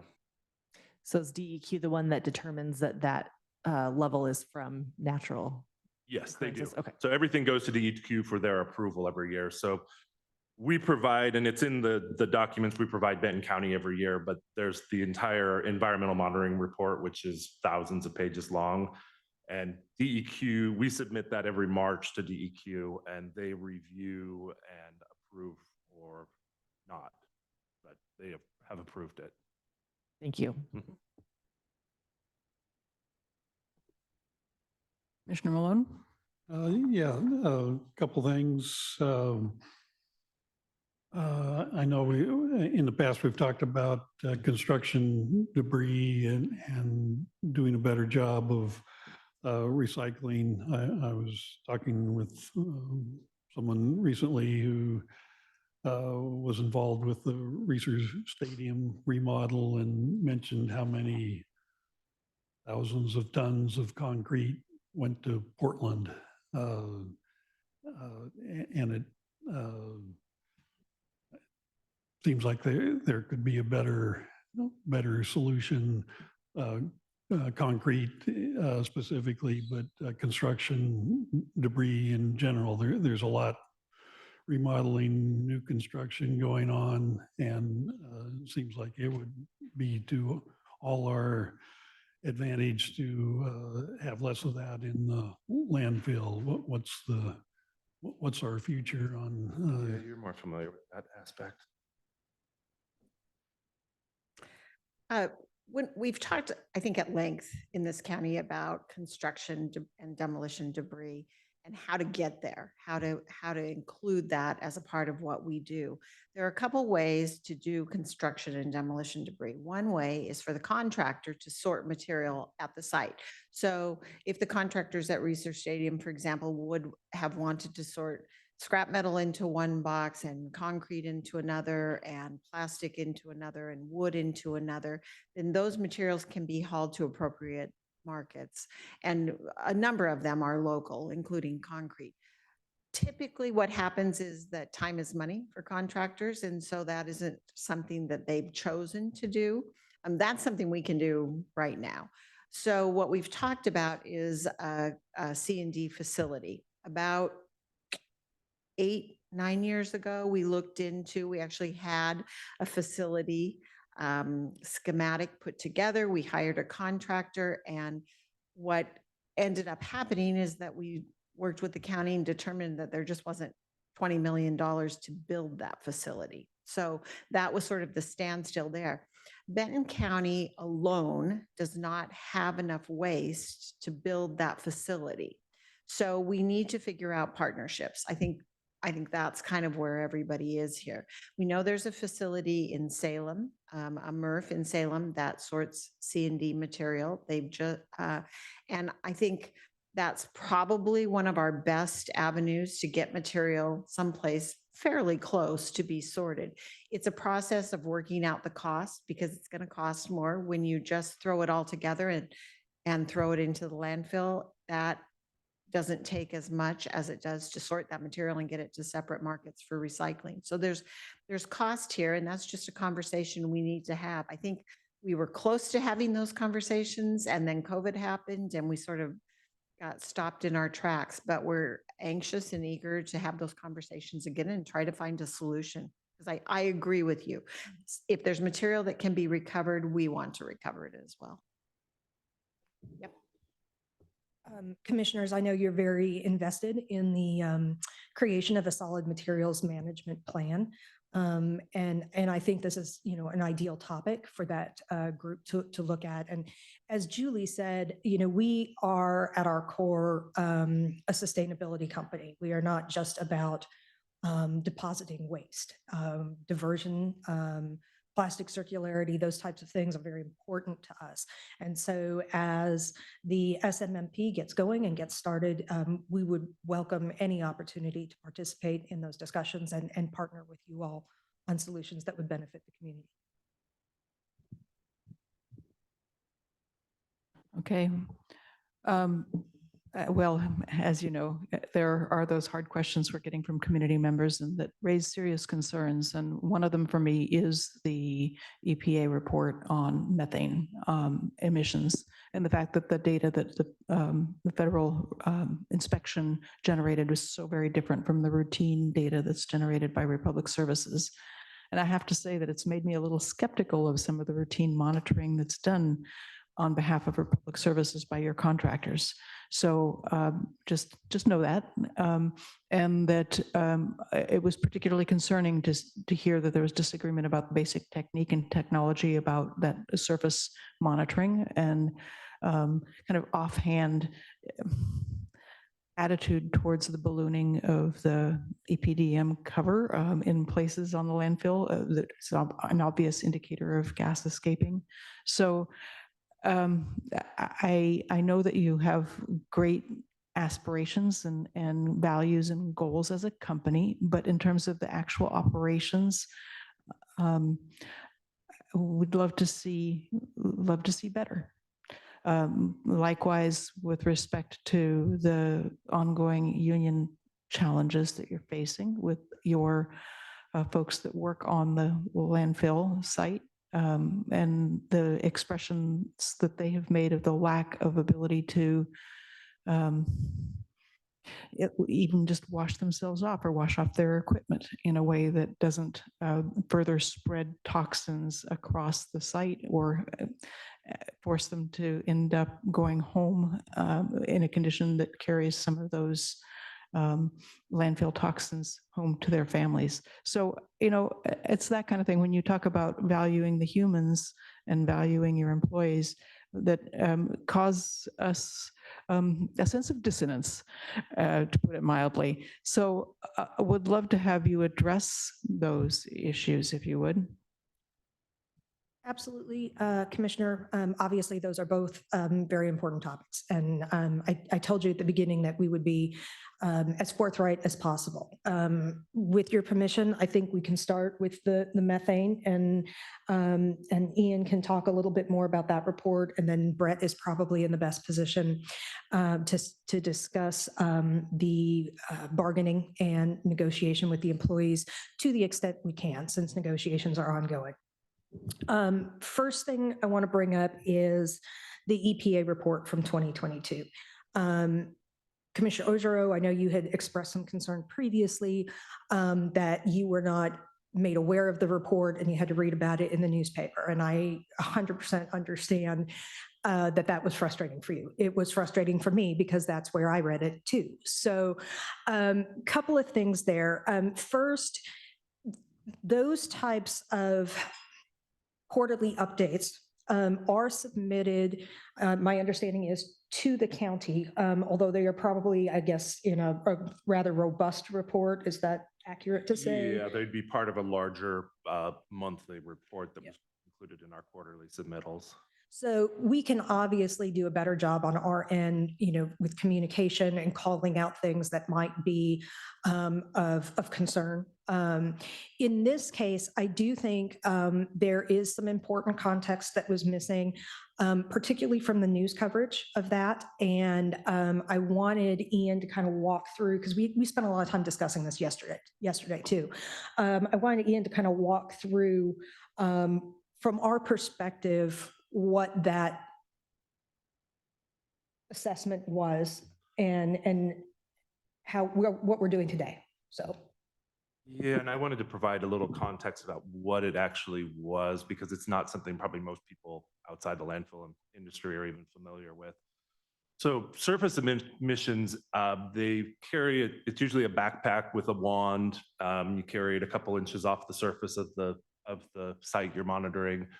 And then they walk in a prescribed grid across the entire site, which would be tens of miles by the time you're done. And the machine is continuously taking readings. So you're tens of thousands of readings that they're taking throughout the course of a day.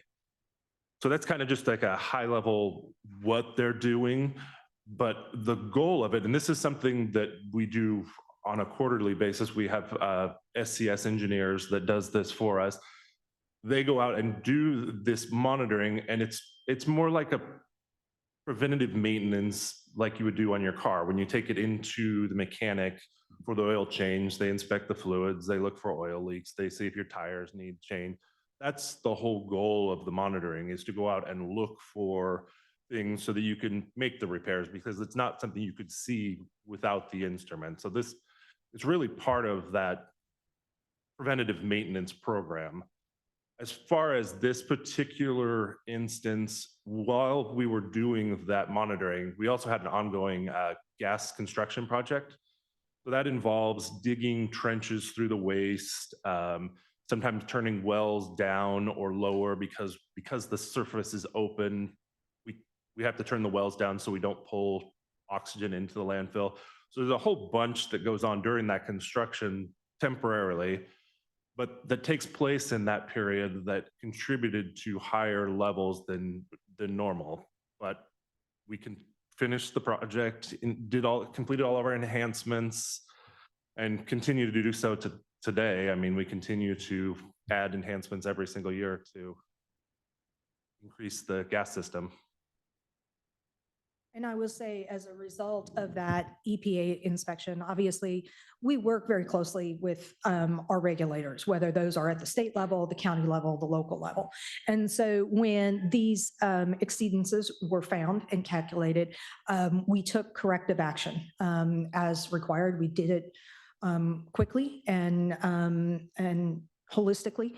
There were no notices of violation issued against the landfill. As Ian said, this is part of, we don't want exceedances, so don't misunderstand me, but this is part of the ongoing maintenance of a very dynamic environment. And I do think that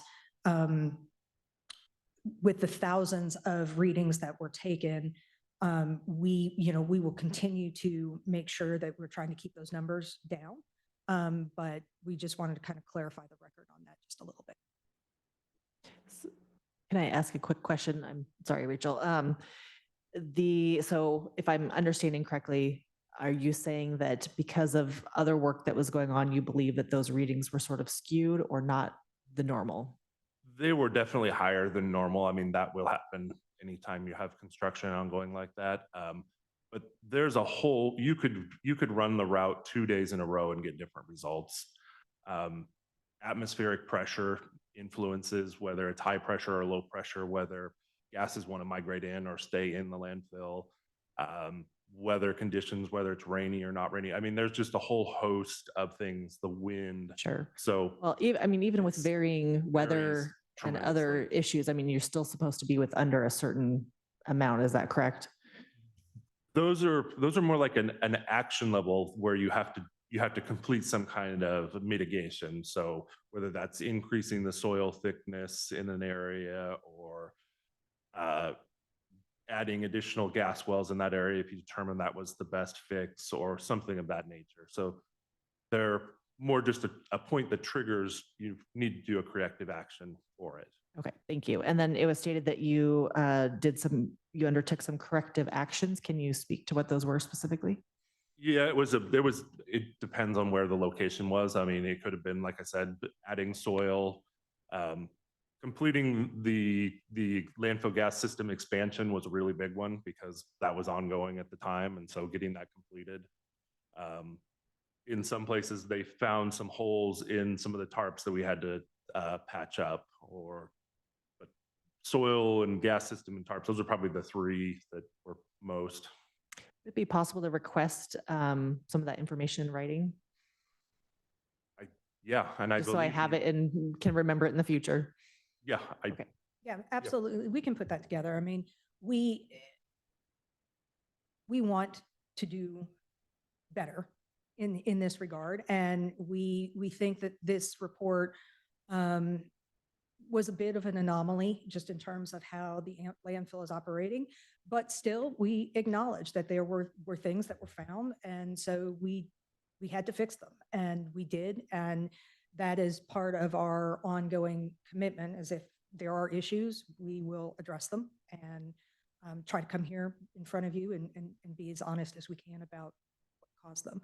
Our gas collection system at Coffin Butte is actually 3 times the industry standard. So Ian, correct me on this, but typically at a landfill, and I think what's required under legislation is you might have 1 gas collection Rule of system per thumb is about acre. 1 well per acre, and we're over 3 per acre. So we've invested a lot of money, as Ian mentioned previously, into the landfill, into its infrastructure, into its gas collection system. We will continue to do that. We, have enhancements planned for this year, and we will, keep doing that. Does that mean that everything is perfect every day? Absolutely not. It's a dynamic environment, like I said before. But with this report, we do feel like that work to further add well collections and piping did have an impact on this report. I think what was most disturbing to me was the fact that there was just a disagreement between the EPA regulator and your contractor about basic methodology for monitoring. And that was disturbing. Yeah.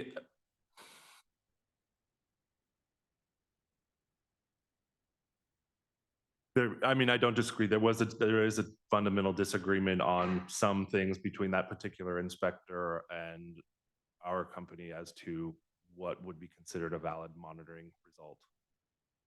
I think that needs to be resolved so that we can move forward and have one set of data and not multiple varying sets of data. Rachel, you had a question.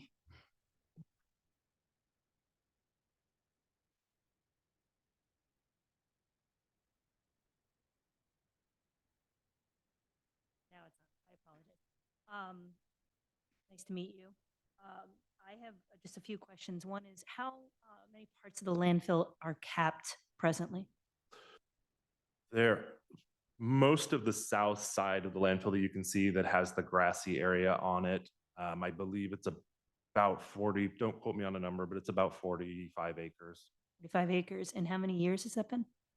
Since it's been capped? Yes. The first phase was done in the 1990s, I believe around mid-90s, and continued up until more recent times.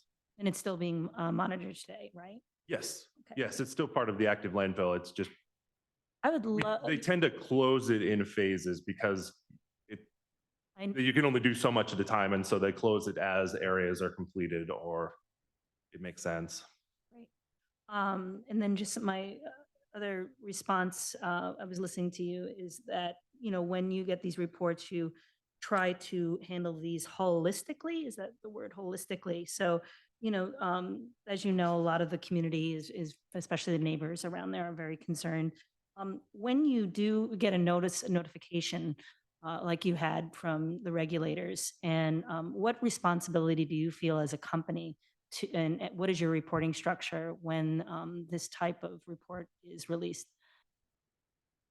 Are you asking about our internal reporting structure or? Internally, and then of course, I would love to know what your external plan would be to communicate and out to stakeholders, the community members, as well as the county. So I'll answer that a couple of different ways. First of all, typically, when we have an inspection, that runs through the local business unit and the environmental managers and that part of the landfill. So I'm over on the public affairs side, but I can tell you that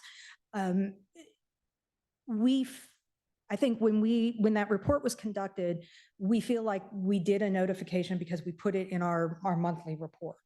However, that being said, we recognize that the community and certainly commissioners did not feel like they had received appropriate notification. And we hear you on that. I hear you. We will do better going forward. It'd just be a good idea when, I think it was your language you used is, and then we fixed it. How long did that take to fix? Having an idea of like, when does an inspector come back? I think those are reasonable.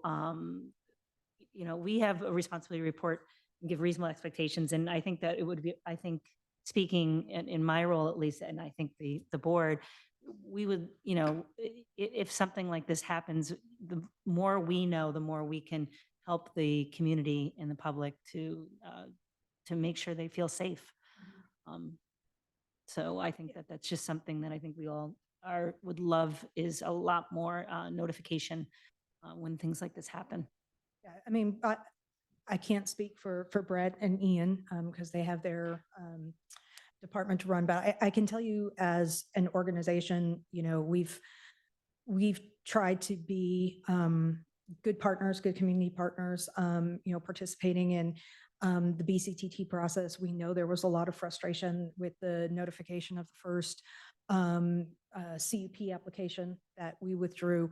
So we understand, we heard loud and clear during that process that communication is very important to this community. And that is something that I am directly working on as part of my role, is trying to find better ways to make sure that we are keeping the people of Benton County, the neighbors, apprised of what's going on at the landfill. And, part of that is the way that we wrote this annual report was trying to include some forward information so we could get in front of some of the topics that we know are going to be of great interest. We are certainly eager to come here and answer any questions that you have, but I also recognize that we need to be upfront about providing information as well. And we will take that to heart. Thank you. And further, we were hoping to getting our DSAC committee back up and running soon. And we were really hoping that you would also be a participant at those meetings as well. So moving forward towards a commitment to some of our advisory boards, having you guys there at the table is going to be very helpful. I think Ian has historically been Historically, a representative there. We did not attend DSAC or SWAC meetings when they were being held, I believe, in the 2023 time period, because we were trying to adhere to the BCTT one table process. So everything was supposed to sort of go through there. And we didn't want to be presenting reports to another body. And then, we wanted to be kind of adhering to the spirit of that. But it's always been our role to be at those meetings. And I anticipate us re-engaging once that's back up and running. Thank you. A couple of questions. You mentioned cells 5E and 6A and relatively small. That buys us 2 years, roughly 2.5 years. And then what? What's next? Because you also mentioned a 12-year lifespan. And so how do we get from? The 12 years includes the excavation of the rest of the quarry area, which we have started. And do you anticipate the quarry being ready to take solid waste in a couple of years? We do. Okay. Yeah, I've got some details on that. We've got Knife River excavating the quarry right now. And they're, currently they've got about 30 trucks a day running. We're pulling about 9,000 tons of rock out of there a day. We're about 25% completed on the volume. They've pulled about 900,000 tons of rock out with a goal of 3.7 million. So we're estimating that it'll be completely excavated by June of 25. Okay, thank you. And I was at a statewide county meeting yesterday and talking to a commissioner from Tillamook County and kind of quizzed her on her knowledge of where their solid waste goes, and she wasn't real sure, which and from the charts you provided, I would guess most of their solid waste comes here. And maybe that's a wake up back there, Darren, that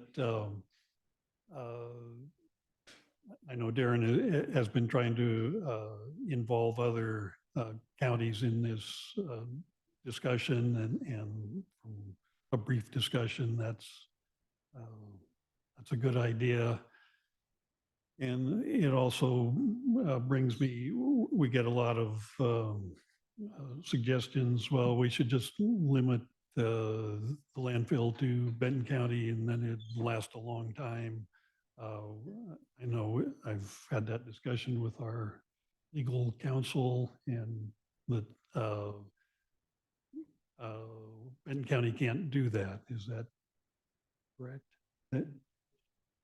Okay, so we do need a robust discussion with all our partners to help us move into the future.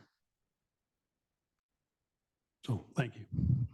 It's an ecosystem. And I think what we're really excited about is a sustainable materials management plan and that process, and being able to invite in other partners so that we know what the capacity is of some of the other landfills, Lane County's landfill or Covanta and the MRFs that are out and about, and figure out a better system. Yeah, I'd like to comment on a couple of things that you guys brought up. First, on bargaining. First, I'd like to point out that across the country, we do have about 40,000 employees, and about 25% of those are union employees. So, we're working with unions, every day, negotiating, bargaining contracts. We respect, the rights of our employees to organize, and we continue to negotiate in good faith. Obviously, I can't talk about the details of the bargaining, but I would like to point out that there was some inaccurate reporting recently done in the Gazette-Times, where it was stated that our insurance is costing these employees over $2,000 a month for premiums, and that's inaccurate. Our most expensive family plan is about $200 a week, which is $800 a month. So significant difference than what was reported. So that's all I can really say about the negotiating side of things. But you also brought up about employee safety and the ability to clean themselves.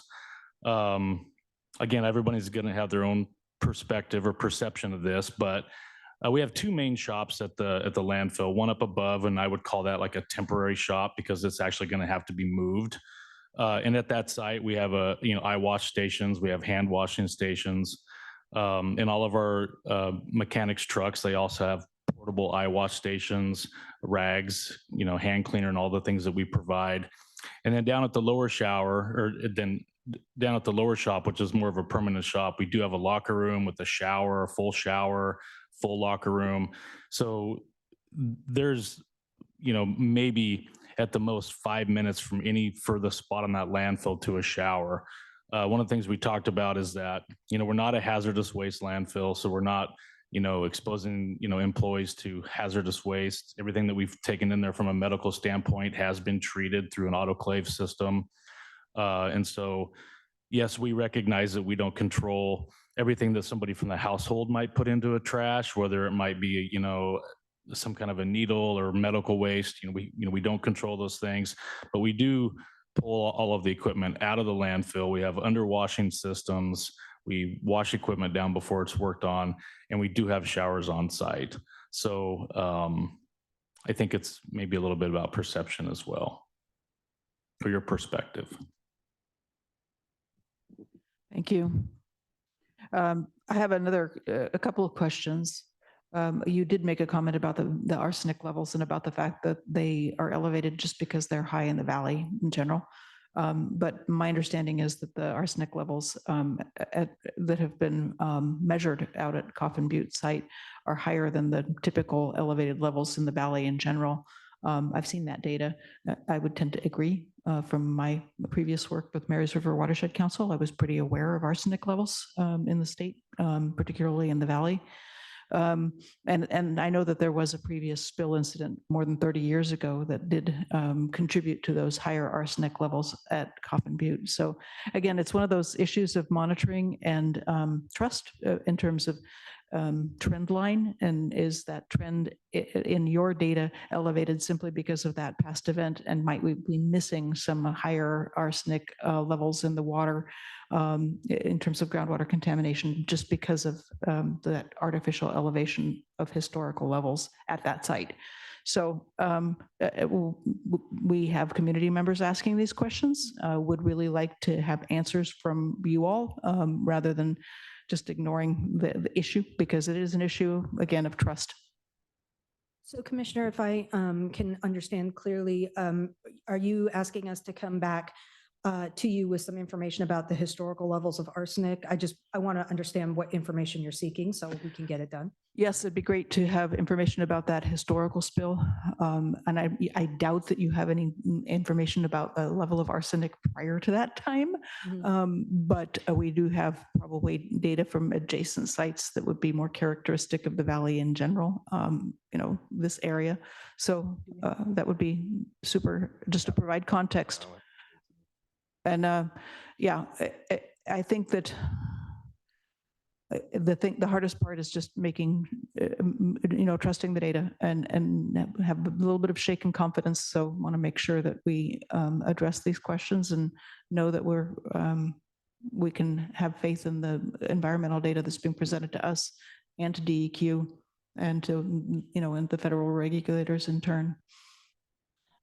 Yeah, I was just asking Ian what we might have, but I will go on a hunt. I'll find we'll have to something. Go back and look. It predates me by a couple years. Yeah, I'm not surprised. But yes, we can definitely investigate that and follow up with you. And then I have another question, and that is, does moving landfill activity into the quarry require a conditional use permit from the county? Darren is saying no. Includes cell 6. Can you confirm that? I believe cell 6 is included. Okay, just for folks online, Darren Nichols, our planning director, is saying that he believes that cell 6 is part of the current active permit. And do you have any further comment on that? No, we would agree. I mean, that's what our records review during the Benton County Talks Trash process showed as well. This was one of the big well, not one of the big topics. It was a topic of conversation during BCTT. I don't have the specific recommendation or finding, but I do know that the Legal and Land Use Subcommittee looked at this, and I know there were at least 3 people who were on that subcommittee. They said that, yes, it was already covered.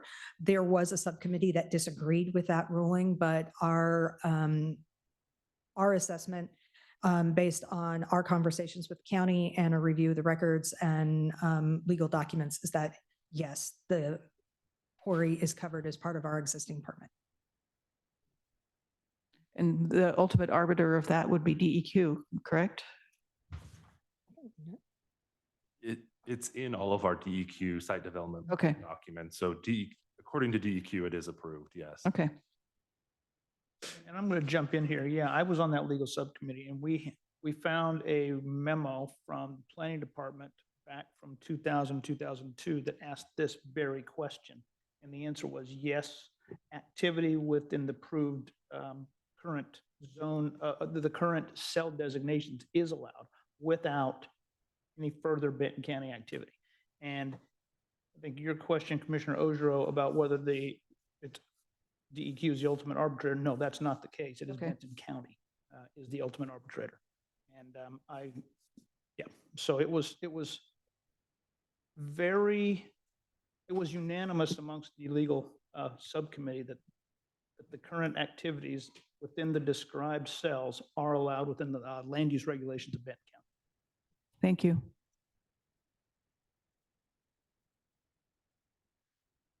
Are there further questions for our colleagues from Republic Services? Okay. Well, at this point, we can thank our guests. We don't have to make any motions in response to today's reports, but they were something we wanted to hear before we moved on to honor your hauling rate increase. Because we hadn't had you before us in a long time, we wanted to make sure that we invited you here so that we could ask these questions directly rather than through staff or through some other kind of meeting and group process. So really appreciate your presence here today and your willingness to answer our questions and to take away questions and bring back answers. So, okay, thank you. Thank you for having us. We will follow up on both the arsenic and on the methane and the discrepancy in the readings. If there's anything else that I've missed, let me know. Thank you. And you're on schedule to come back in May to give the report for 2023. Is that the timetable? I don't know that a meeting has been scheduled. I do know that it was our goal to revert to what was our typical cyclical reporting process, which typically involved the hauling report being ready in the March timeframe and the landfill report being ready in roughly early June. And so I think we are targeting those 2 months for the 2023 report. Is that accurate? Yeah. And typically, those were presented to us in the fall. They were presented to our advisory committees earlier, and then you all would come to us later. But we can create our schedules however we want to moving forward. We don't have to be to stick to past practice.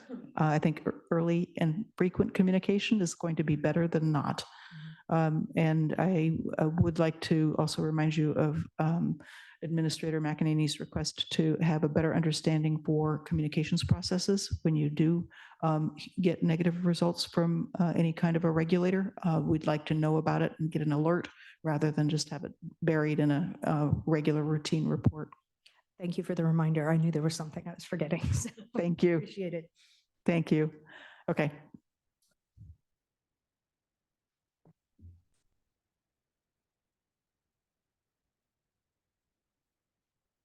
Okay, moving on, we will move to our coordinated regional office on homelessness and the review of our strategic plan and potential adoption. And I think that we had. Except that I'm leaving. Okay.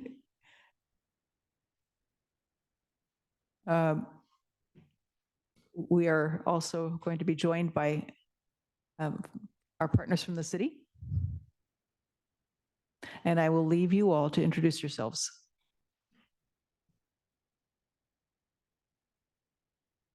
We assume these are on.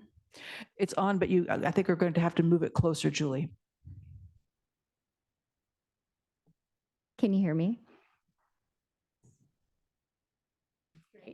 You're faint, however. You need to move the mic a little closer, April. How's this? Better? Okay. Hi, everyone. I just want to take a moment to introduce our team here today. We're so happy to be here to show off our final product and to hopefully have this adopted by the Board of Commissioners. I have to my left Brigitte Olson from the City of Corvallis Community Development. Nissa Paul is in the audience with us. I don't know if you've ever met Libby Lowski-Winter. She's our contracted grant writer and researcher. Of course, Julie Arena, our HOPE coordinator, and Rebecca Taylor, our project manager for the Coordinated Homeless Response Office.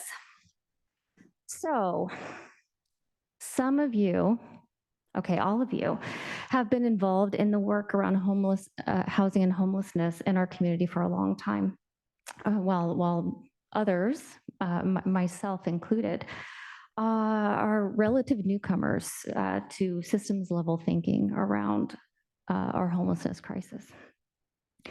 The work involved in this strategic plan was born from and centralizes years of community partnership, investment, and dedication from many parties. As you're aware, we're here to discuss the HB 4123 strategic plan and your formal recommendation to adopt this foundational document and strategic framework by resolution, thereby demonstrating the board's continuing and steadfast commitment to support our community's response to homelessness. I want to share that the work of the Coordinated Homeless Response Office, which we affectionately call the CROW, has been and will continue to be iterative. Embracing a growth mindset is so important in this work, as is continuous quality improvement and a good dose of humility. We're moving through a landscape that is reminiscent, to me at least in many ways, of emergency response. The ground is changing beneath our feet with various programs and funding resources cropping up, various related changes and challenges having impacts on housing and homelessness, the increasing and complex needs among our unhoused community members. The HB 4123 strategic plan comes to you today accompanied by a recommendation from the Home Opportunity Planning and Equity Executive Committee. I want to acknowledge the new HOPE Executive Committee members and the new structure. It's our hope that having intergovernmental bodies nested within this structure will lend itself to greater operational opportunities in this work. So you'll hear a bit about our journey, what this strategic plan is, what it is not, and what's coming next. And before Julie and Rebecca and anyone else who wants to chime in goes into discussion, I just want to take a moment to appreciate this moment, this milestone, and all of the work that has happened and the work that is to come. I feel it's a very exciting time in this office, and we've evolved a lot in the short amount of time that it's been established. Okay, Julie, are you going to take us away? Yes. Hi, commissioners. Good morning. My name's Julie Arena. I use she, her pronouns.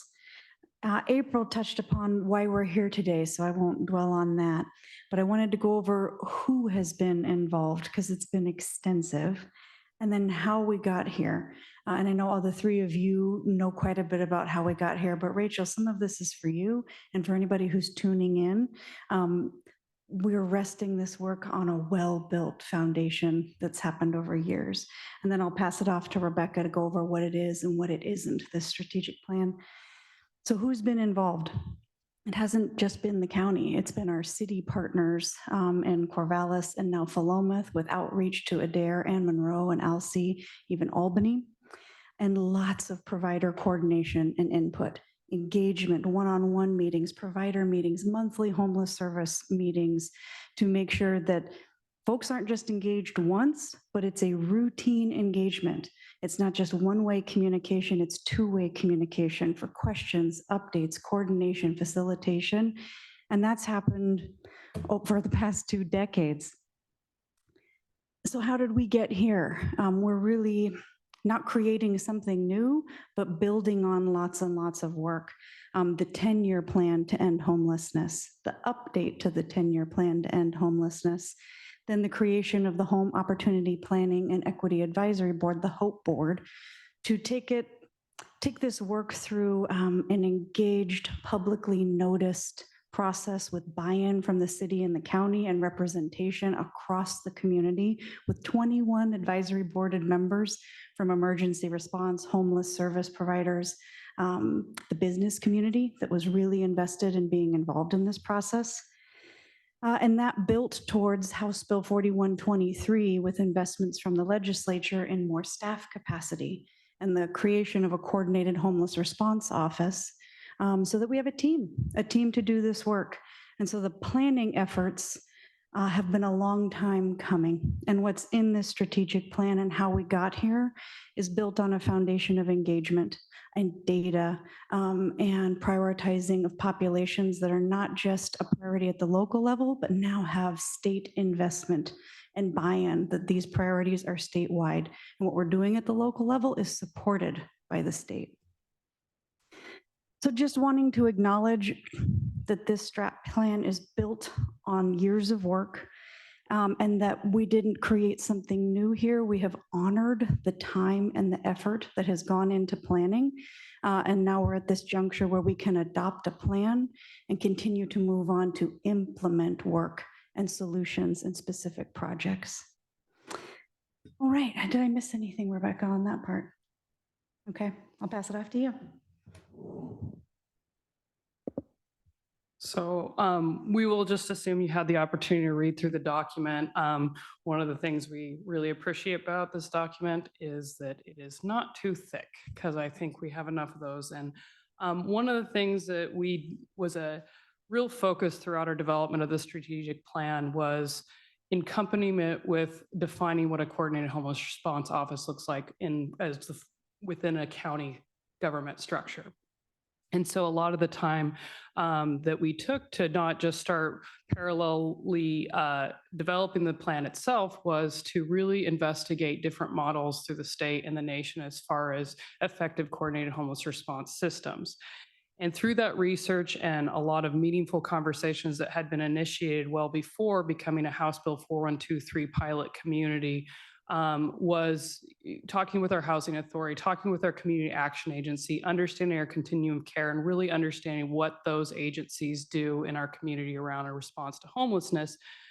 And then also understanding what our community-based organizations are doing so that we could build a plan that actually can provide a North Star for our community while also enabling the flexibility that April referred to in the beginning.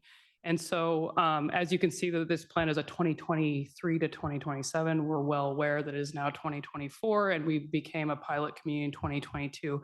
We effectively understand that we were actively doing the work that is in this plan well before 2023. And so we feel that this is a way to capture that previous work, even if the dates seem a little bit outdated. So just to clarify the dates on this plan. But what was really interesting throughout this process was the iterative and the learning that we got to do when we were doing our community engagement interviews about the different work that aligns with a response to homelessness and really understanding how a staffing structure at the county can show up. And so as we learned more about that and then the different investments and policy guidance we received from the state, we really understood that we need to create a plan that enables an operational supplemental guiding document that can be more flexible and can be reviewed at a staff level more frequently given the investments. And so what you'll see in the strategic plan is that it is utilizing the original pillars that were identified in the 10-year plan to respond to homelessness and the update plan, using those as an organization for the additional planning efforts that occurred through the HOPE Advisory Board. And then as we were working through that process, we began to interview community partners to understand specific action items that they would be doing that fit in those. And that is when we learned more about the importance of including flexibility in the document. Another component of this plan that is unique to our community is a formalization of the structure that will accomplish the work. And so we're really excited about the opportunity to have this adopted because there is the balance of the strategic priorities that you typically see in a strategic plan, but then we also have a formalization of how the coordinated office engages with the executive committee of the Hope Advisory Board, how the Hope Advisory Board interacts with the policy leaders in our community, and then also how that works and engages our community-based organizations. So while that information in the strategic plan isn't specifically saying, this is the work we will do, these are our priorities, this is a real strong, transparent way to communicate to our community how we intend to get that work done and that accountability to the work. And so that was another component of just really documenting what we learned through investigating best practices and how the county can play a leadership and proactive role in our response to homelessness. So I think with your reading through the document, you can see that we cover a lot of the what this plan includes. So again, it provides that organization of the key 6 priority areas, which we don't think will change anytime soon. Those are key items that any type of homelessness response will need.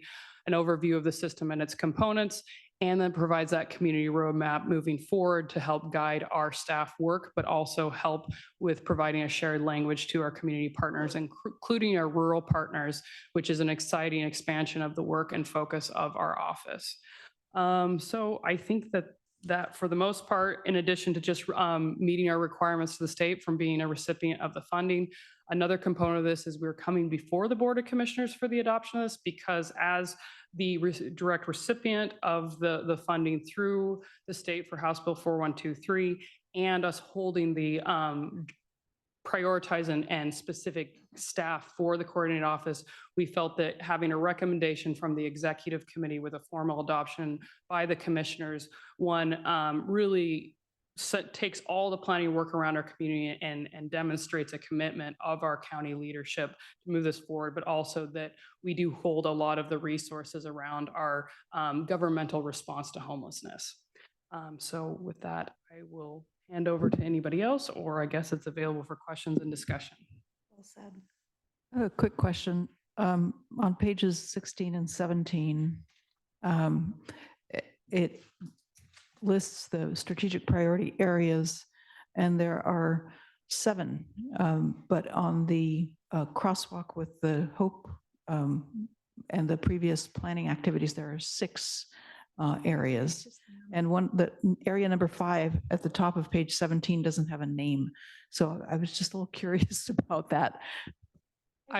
I should have also, I guess, led with that the formatting of this document is still needing we didn't anticipate substantive changes needing to be addressed today, but any formatting or grammatical errors or additional, like the cover page, we hope to address. So I see here that the numbering is incorrect.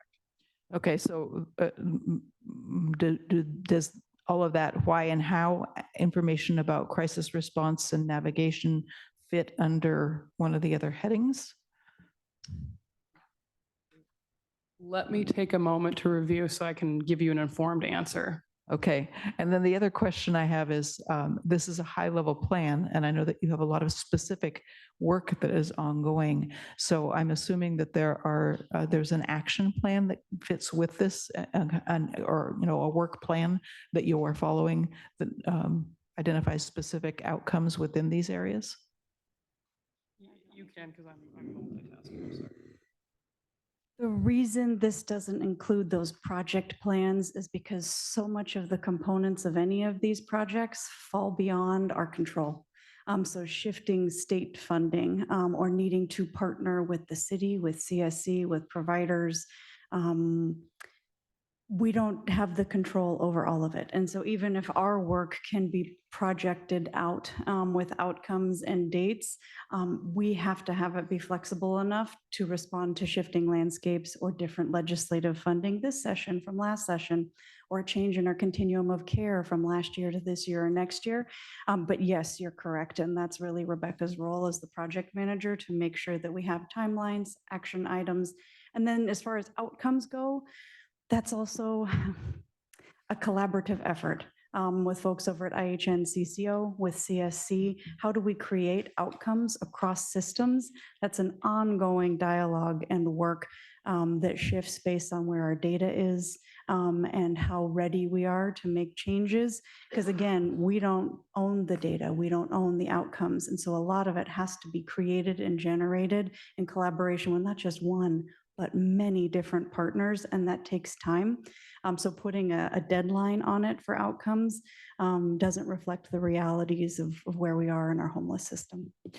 But I'm assuming that we have lead entities or lead partners for each of those endeavors as well, and that they're, I know I'm getting into that project management level of question, but I just want to make sure that there's, accountability and actual outcomes that we can be looking forward to, and I'm curious to know how you'll report on the work moving forward. Yeah.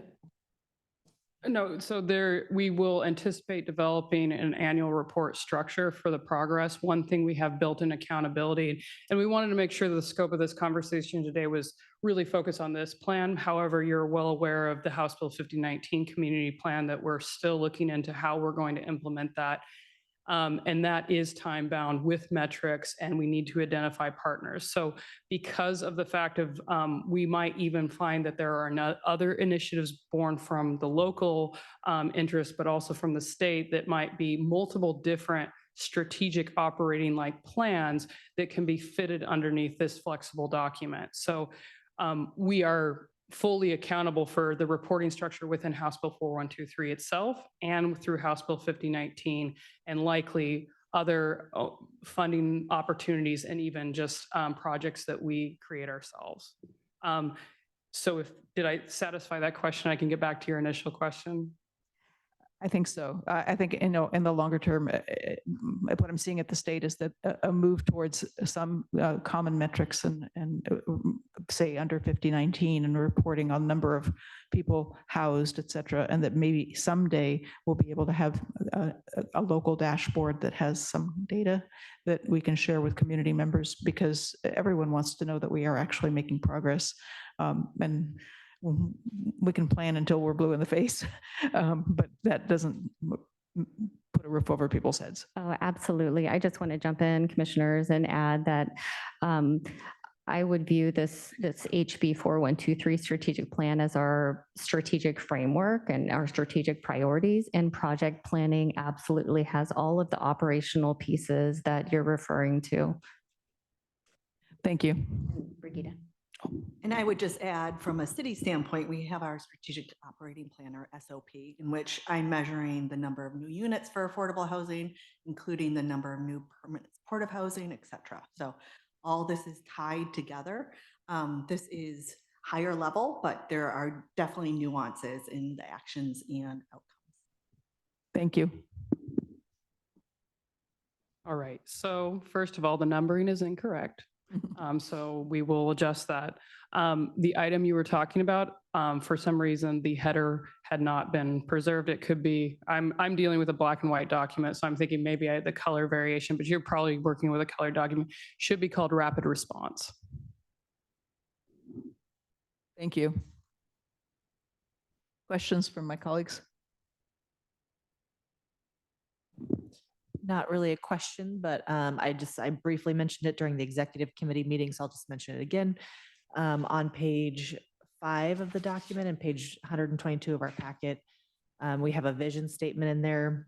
Everyone in Benton County should have the opportunity to live in a decent, safe, and affordable housing. I just feel like the way that that's phrased is less of a vision statement. I mean, if it was to be vision statement language, I think it would be better to take out the should and just say everyone in Benton County has the opportunity to live in decent, safe, and affordable housing. That was another item that I had hoped to address before we started. It's been changed throughout the document. It was that one pull-out graphic that it had not been changed. The one that I saw. Yeah, so there's multiple references to that, so I went through and changed that, but I'll make sure that that is changed. Thank you.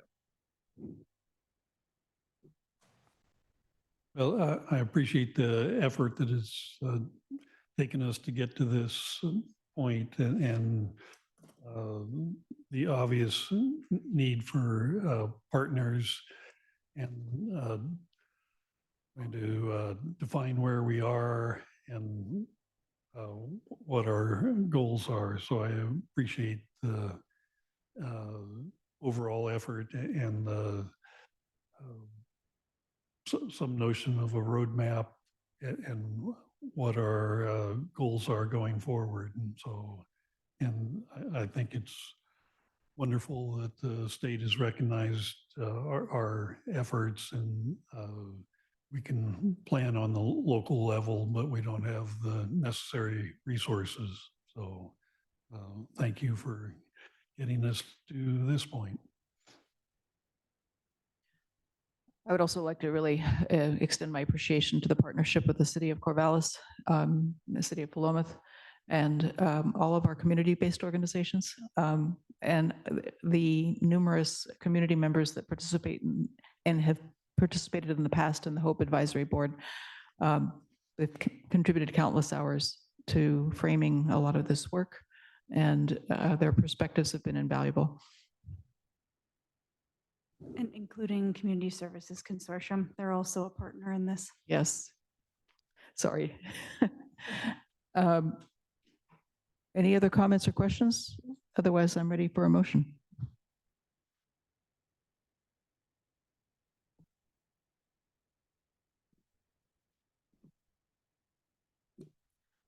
I move to adopt the HB 4123 5-year strategic plan by resolution number R 2024-002 as recommended by the Hope Executive Committee. Second.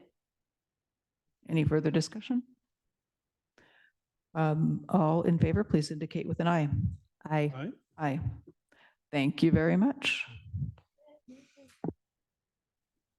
We will have a cover page shortly. Will this strategic plan now go to the state? Is that its next step? Okay. Thank you very much. Reminds me of school, House of Rock. So We're now down to other on the agenda. Is there any other business before the board this morning? We did have an optional executive session on the agenda, but I do not believe that we need it. Oh, Tracy just walked in? Okay. We do. Are we going to have an executive session, Tracy?